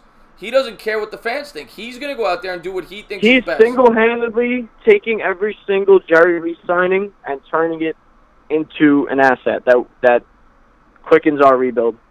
And we'll see. I mean, next year you're really going to get, not this upcoming season, I think the next year, if they're not a competitive team by next year, I think Gettleman's in trouble. But I think they're going to be with all the cap space in the draft. I'd rather the key to this is to have your quarterback surrounded by a good offensive line, a good pass rush on a rookie deal. You want your young quarterback on a rookie deal when your team is good. You don't want to pay your quarterback all the money and then try to find your identity. So I'd much rather us build the trenches first and have an identity on defense, and then find our quarterback next year in the 2020 draft. I love the philosophy, and that's what defense they did. At 6, and at everybody 17. forgets that's what they did for Eli when he came in. The offensive line wasn't great yet when he first started, but it was starting to emerge. And ever since Reese came in, he couldn't build any trenches. They couldn't build anything. They had a great pass rush when Eli started, and they gave Eli a position to succeed. And that's why by year two he was in the playoffs. By year 4 he won a Super Bowl. But and listen, go ahead. People are complaining about the Golden Tate signing, but I like it for $9 million a year. For a veteran in that locker room, I'm like it. not gonna say I like it, but I don't hate it. Now, a lot of people say I don't hate it. The one thing I'll say about the Tate signing is everybody's thinking 4 years. They're gonna cut him after 3. They're not gonna. I know. Yeah. I wouldn't be surprised if it was 2 years. The whole point of him bringing in Golden Tate, Antoine Bethea, he wants the young guys to get mentored. They want to clean up the locker room, but I think I read that it's only a $5 million dead cap if they cut him after 2. So they definitely can cut him after 2. But I'm going to let you go in case somebody else wants to call in. But I wanted to keep you on a little longer because you know what you're talking about. Nice meeting you. Yeah, man. Hopefully I'll talk to you soon, man. You got it, man. Keep grinding, man. I appreciate it, man. Thank you so much. Hopefully, what'd you say? Take a pass rusher at 6. I'll see you soon, my man. We'll see, man. Thank you so much for the call. Have a good one. Thank you, man. All right. Great caller. Great caller. Wanted to give him a little extra time because that's the first time he called in. Great caller. What's going on? You're on live. Thank you so much for calling in. Yo, what's going on, man? It's me, J-Zach. Oh, what's up, man? J-Zach's got the new channel over there, and you've had a joint channel, but you're doing your independent channel now, and we'll be working together in the future. What's up, buddy? Yes, sir, man. Just want to come talk, man. I just got out of class. You started streaming in the class, and I was like, man, should I load the stream up or should I focus? I was like, oh man, I was like, education or football? I was like, this is a hard choice here. Yeah, you know, this should be a good call because you really know what you're talking about. I've checked out some of your videos. I appreciate that. What do you think so far of everything that's happening? Let's do a quick rundown of what you think of the Beckham trade, what you think of the Golden Tate signing, what do you think of these rumors of them about not potentially taking a quarterback? Tell me everything what you think. All right, let's go one by one for that one. So you said Beckham trade first. Man, when it comes to the Beckham trade, I'm not gonna lie, my Odell Beckham Jr. fan in me came out when I first heard the trade, and I was shedding a few tears. I almost flipped the table at dinner. But then the Giants fan in me came out, and I was like, let's be realistic here. I'm not paying a receiver. I didn't like the contract to begin with. I didn't like the fact that we're paying Odell Beckham Jr. money. Like he was getting a ridiculous amount of money. I think everybody has said this has been an overused term by now, but you don't pay a wide receiver quarterback money. So that's something that I sat on for a while. And do I still think we could have gotten more and should have gotten more? Yes, but I think this trade is absolutely in the best interest for the future of this team. Yeah, I think this trade is more about. I mean, obviously, you're right. They could have. Yeah. I don't know how much more they could have gotten, but they could have gotten. I think they could have gotten more. I don't know if they would have gotten a ton more. But in my personal opinion, everybody's saying we could have gotten 2 first-round picks. I think that's just ridiculously not with the money. Not with the money. I don't care. Here's the thing. I think a lot of Giants fans are so blinded to the fact that we're Giants fans and we think that our players are better than they are. Like, if I'm on another team and another team's trying to trade Odell Beckham Jr., I'm not just looking at his talent. I'm looking at how he is in the locker room. I'm looking at his past antics. I'm looking at his injury history. And then I'm going to evaluate his talent on top of all of it. And great points there. The injury history, the guy's been hurt every year. He's only played one full season. And I'm going to see that. I'm not going to be like, let me throw 2 first-round picks at this guy. That's just not going to happen. And this trade was as much about cleaning up the locker room is cleaning up the cap space. And I think a lot of people don't realize that as well. I think they're trying to recreate the culture, which brings us to the Golden Tate move. And I think that had a lot to do with that as well. I think they overpaid. But I think that's what that move's about. But I want to get your take on that. Well, absolutely. Like I said, I think Gettleman has a plan. I think he wants to fix the locker room situation. And as much as I love Odell Beckham Jr., and I'm not one of those guys who thinks he was a cancer, but I definitely don't think he was a locker room leader. I think he was fun. I think he was friends to a lot of people. I don't think he was the biggest leader. I think he cared a little too much about the media and all that kind of stuff. So I understand why Gettleman didn't want him. Golden Tate is known to be a great locker room guy. So is Antoine Bethea. Like, it's clear to me what he's doing. He's trying to bring in good locker room guys. Landon Collins threw teammates under the bus too much. Dave Gettleman didn't like that. And same thing with Apple. That's why he got rid exactly, of him. Yeah. Apple. So I think it's just clear to me what he's doing. He's throwing away players who either quit on the team or he's throwing away players who were not the best leaders in times where they needed to be. So that's my whole thing on the Beckham trade. I'm for it. In hindsight, I think there's a lot of good stuff we could do with those 2 picks we got. I think Jabril Peppers can and probably will be better than Landon Collins in a few years. I think the thing about Jabril Peppers is I think Landon Collins is better in the run, but Jabril Peppers is better in coverage. Yes. And I'm willing to sacrifice that. I think Jabril Peppers, in my personal opinion, is more valuable to my team than Landon Collins is. Well, and certainly when you're paying Peppers like $1 million and Collins is making exactly. 15. And Landon Collins, just look at the contract he got. Everybody's like, "Oh, you should have kept contract because tagged him." It's like, for what? Tag him for a losing year just to let him go next year? Because there's no way in hell we were going to sign him to the deal he got with the Redskins. Right. That wasn't going to happen. So we keep him for a year to do what? Now I want to ask you, because I'm pretty sure, I just want to make sure I'm right. I'm pretty sure they get a compensation pick for Collins, right? They're going to get a third rounder? I think we are. I think we're going to get a third-round compensation pick. I'm not 100% on that either. I've been meaning to ask somebody. I'm pretty sure we are. And the thing is, I'll take it. I'll take it. Yeah. That's the thing. They weren't going to get much more than that. There were rumors first-round pick. They would never get in a first-round pick next year. No, absolutely not. That's ridiculous. Yeah. But I'll take that third-round pick for Landon. I mean, I'm more than happy with that. And so, yeah, that's my whole thing on the Odell trade. I would do it over again. In a heartbeat, I'd do it again. I think Gettleman did the right thing. I think he's kind of trying to lose, in my personal opinion.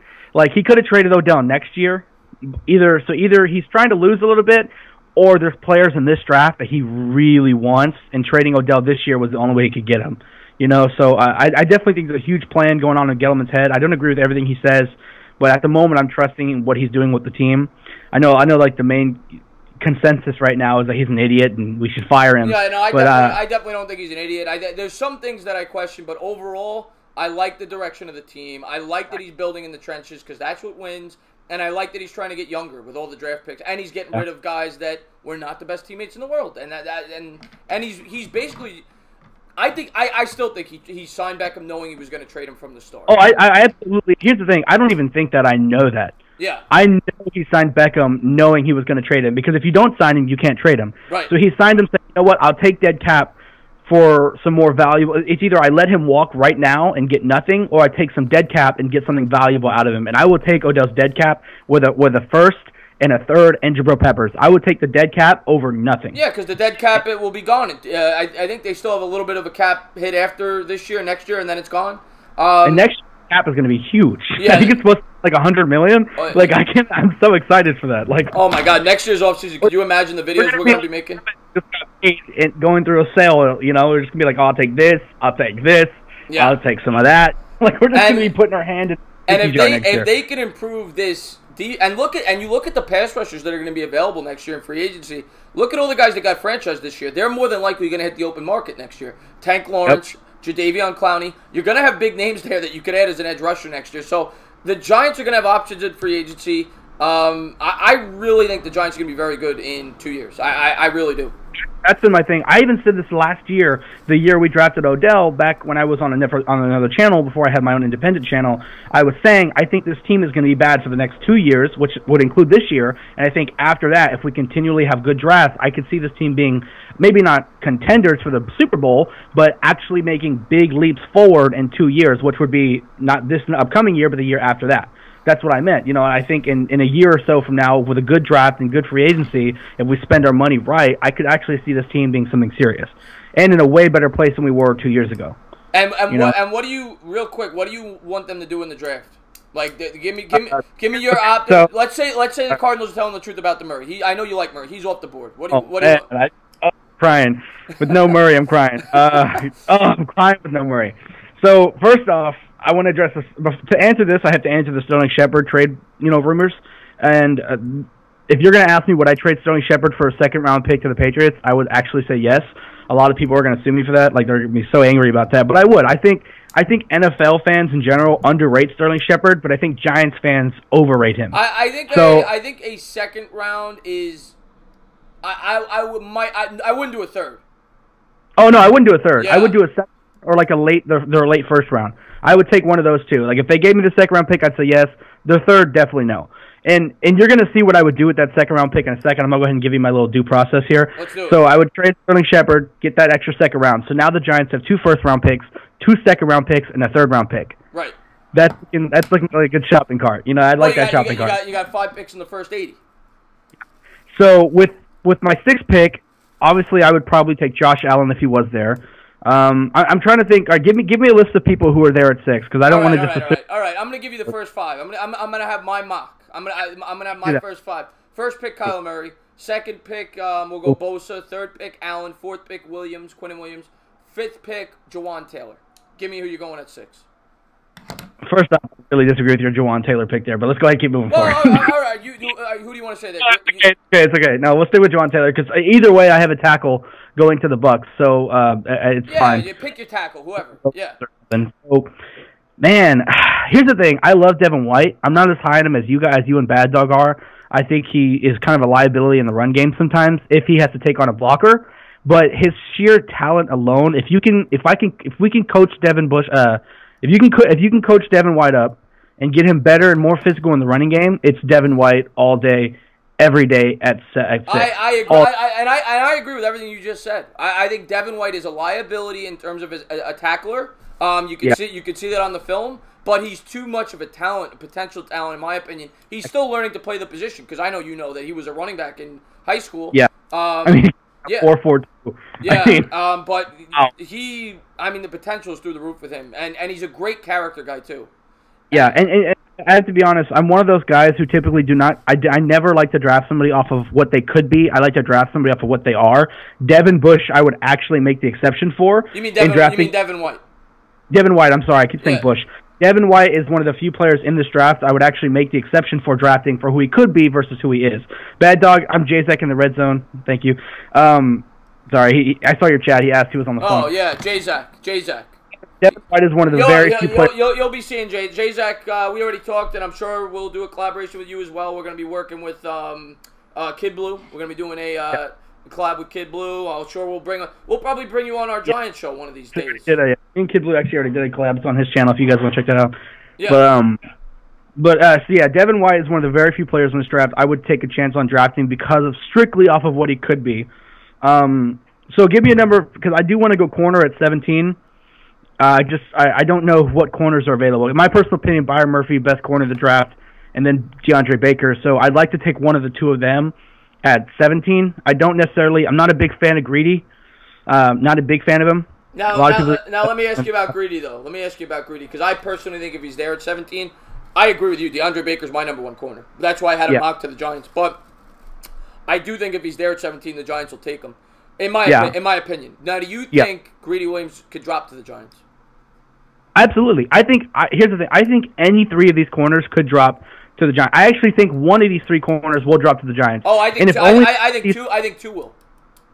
Yeah. Here's the thing. If any 3 of them drop to 17, so if only one of the 3 are available at 17, I'll take any of them. Right? But if it was Byron or Greedy, I'd take Byron. If it was DeAndre or Greedy, I'd take DeAndre. If it's DeAndre or Byron, I'm gonna have to flip a quarter because I love them both so much. So you're kind of in the, and I'm in the same boat as you. If we don't go quarterback, I like Haskins more than you. You're not a Haskins guy, but really not a Haskins guy. but you're in the same boat as me. Then if we're going defense, I'm Devin White and cornerback. That's what I want. When it comes to in this year's draft, I'm Kyler or nothing in this year's quarterback draft in this class. Right. But not Haskins at all. Not a big Haskins guy. Until the Cardinals take until the Cardinals draft Joey Bosa at number 1 overall, I'm considering Josh Rosen a part of this QB's class. Until that happens, until I hear Joey Bosa number 1, I consider him the number 2 quarterback in this year's class technically, right? Because I'm so high on. People don't understand exactly how high I am on Kyler Murray. I thought Baker was easily the best quarterback last year's draft. If you had to mush these two quarterback classes together, in my personal opinion, it would go number 1, Baker, number 2, Kyler Murray, number 3, Sam Darnold / Josh Rosen, and then like 4, like Dwayne Haskins and everybody else. Josh Allen. So, yeah, Josh Allen, yeah, he's in there somewhere. So I would go, okay, so far I'm going Devin White, DeAndre Baker / Byron Murphy / Greedy, right? I'm taking a corner. Yep. And then my high second-round pick, I pray to God. Offensive tackle, Dalton Reisner. Dalton Reisner. Yes, I pray to the Yes! gods that Dalton We have Reisner falls we have the same exact mock draft. We have the same exact mock draft. To any, yeah, I'm looking for a Yamaka, Buddha. I'm looking for anybody praying that Dalton Reisner falls in the second round, and that's who I'm taking. If you can give me that mock draft on draft night, you get me White, you get me DeAndre Baker, and you get me Reisner. I am rocking, I am rolling, and I am pumped up. But, okay. Here's the thing, though. So in this scenario, let's say we get a late first round pick for Sterling. I'll take Dalton Reisner with my late first round pick. If we get a second round pick, I'll take Dalton Reisner with my first second round pick. When my second round pick comes up that I got for Sterling, this is what I want to happen. I want us to hear the Cardinals have just traded up with the New York Giants for a second, a third, and maybe like a fourth round pick next year or something for Josh Rosen, and I will be a happy man. Yeah. I'll be a happy man with that. Oh, I would too, because it alleviates all that pressure of the following year's draft. Exactly, and we have so much picks that the fact that we have so much picks, and the fact that if we could trade back up into the second round and get Zach Allen, who I think is being ridiculously slept on in this year's draft class, I would be even happier.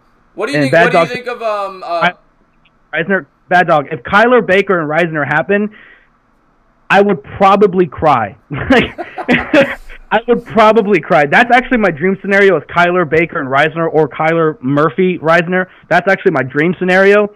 But entertainers said I couldn't have Kyler, so I'm gonna have to cry like a child. We're doing it off the assumption that Murray's gone with the first overall. I know you would take Murray. That makes it too easy. Here's the thing. I know me and Bad Dog are both ridiculously high on Murray, but out of the three of us, I 100% know I'm the only guy who would actually be willing to trade up to get Murray. But I wouldn't trade up. I wouldn't trade a lot. So like, you're not going to go, oh, I'd get rid of both my first round picks for Murray. You're not going to get him then, though. Exactly. So that's like, if I could do it without getting rid of both my first round picks, I actually would trade up for Murray.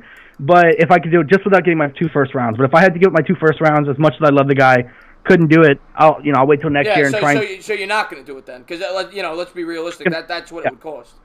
Yeah, I know. So no, I wouldn't do it. Yeah, but I mean, man, I'd love to. I gotta get going because it's 10:17. Okay. But if anybody has not done so, I'm gonna give you a chance to go back in the chat so people could check out your channel. Definitely knows his stuff. I mean, great phone call. You could just tell from talking to him that this guy's great. Honestly, anybody wants to hear like my vast football knowledge and my opinion on quarterbacks, I'm sorry, I hope you don't mind I do this, but Kid Blue and I just recorded a video on our top 5 quarterbacks in this year's draft class. We uploaded that to his channel, and then we're going to go over edge rushers next, and that'll be on my channel. If anybody's looking for more content from me specifically, you can find it on Kid Blue's recent video. So, very good, man. Very good. No. I am always open to other YouTubers using my platform to help themselves, and I definitely would love to work with you soon. I know we're working on that. I just want to give a thanks real quick to Bad Dog for the subscription, too. He subscribed to me, so shout out to you, Bad Dog. You got it, man. Everybody do me a favor. Go check out Jay Zach. Thank you for the call, buddy. Thanks for having me on, man. You have a great stream. You too, buddy. Let's take the next caller. What's going on? You're on live. Thank you for calling in. It's Nelson. How are you? Nelson. Bavit, I'm closing it out in like 5 minutes. If you want to call in Bavit, I'll take a call from you. Nelson, let's. I'm gonna make these quick just because I gotta get as many as I can. What's up, Nelson? Yeah. I was just about the Giants. What's your reaction on Sterling Shepard to the Patriots? Sterling Shepard to the Patriots? I don't think it'll happen.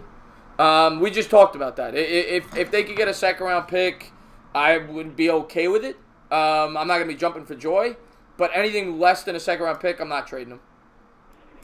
Yeah. Especially because the Patriots pick at the end of the round.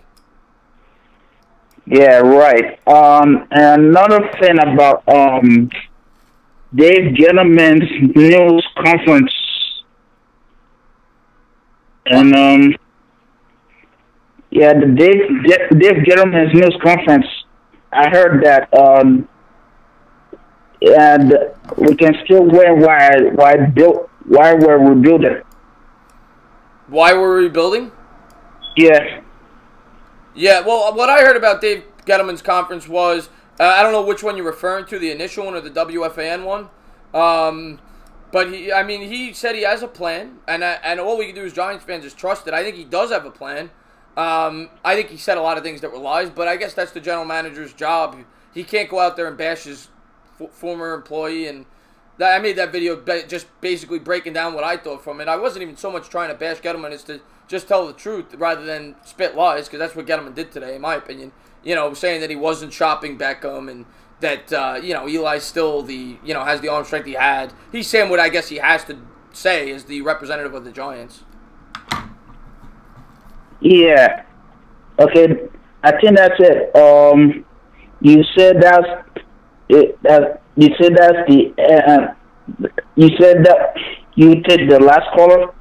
Yeah, I'm going to take like 2 more calls, and then I'm going to call it a night. Okay. I'll let you do the rest. All right, buddy. Thank you for the call, my man. All right. Have a good one. I saw a couple other people trying to call in, so I want to give them the chance to call in before I call it a night. Mike Nixon, thank you so much, my man. Thank you so much. I'm glad that you came over to the channel. What's going on? You're on live. Thank you for calling in. Dilly, what is good, entertainer? What's going on with it, Run Boys? Yes, sir. Just do me a favor. Turn that volume down in the back. Yeah, I already took care of it. Okay. What's up, my man? Not much. Excited to come on live tomorrow with you on your channel, man. Yes.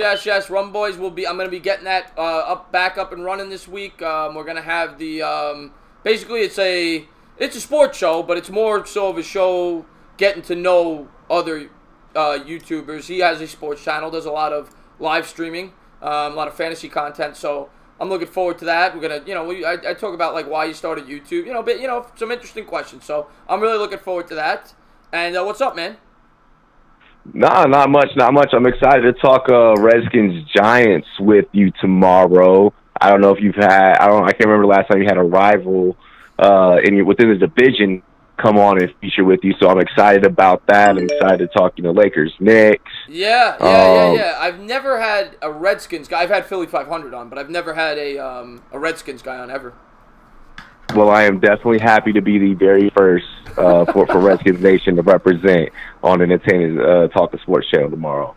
But yeah, man, I just wanted to call. I know that you're getting ready to close out. I just wanted to call up, show my support, let everybody know that hey, that's what's happening tomorrow. We'll be on. I did announce it today.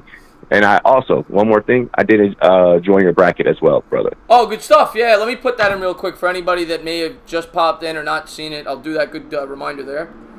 Yes, I am doing a bracket, and I'll be giving away a fitted hat to whoever wins. I still got to give the fitted away hat for the 4K guy. I've just been putting in so much work. I'm gonna do that tomorrow. I got to look at my emails and stuff. Oh, hey, I understand. I still got to send out my snapbacks for the UFC drawing that we did when we did the UFC 235 pay-per-view stream, and then we're gonna do a winner for our bracket as well. So I understand, brother. Trust me. Yeah. When I get the 5K, Movie Critic, I jumped from 4K to 5K quick because of all the free agent videos. So that's why the 4K only hit about 2.5 weeks ago, and but I've just been all the free agent. I have no time to breathe.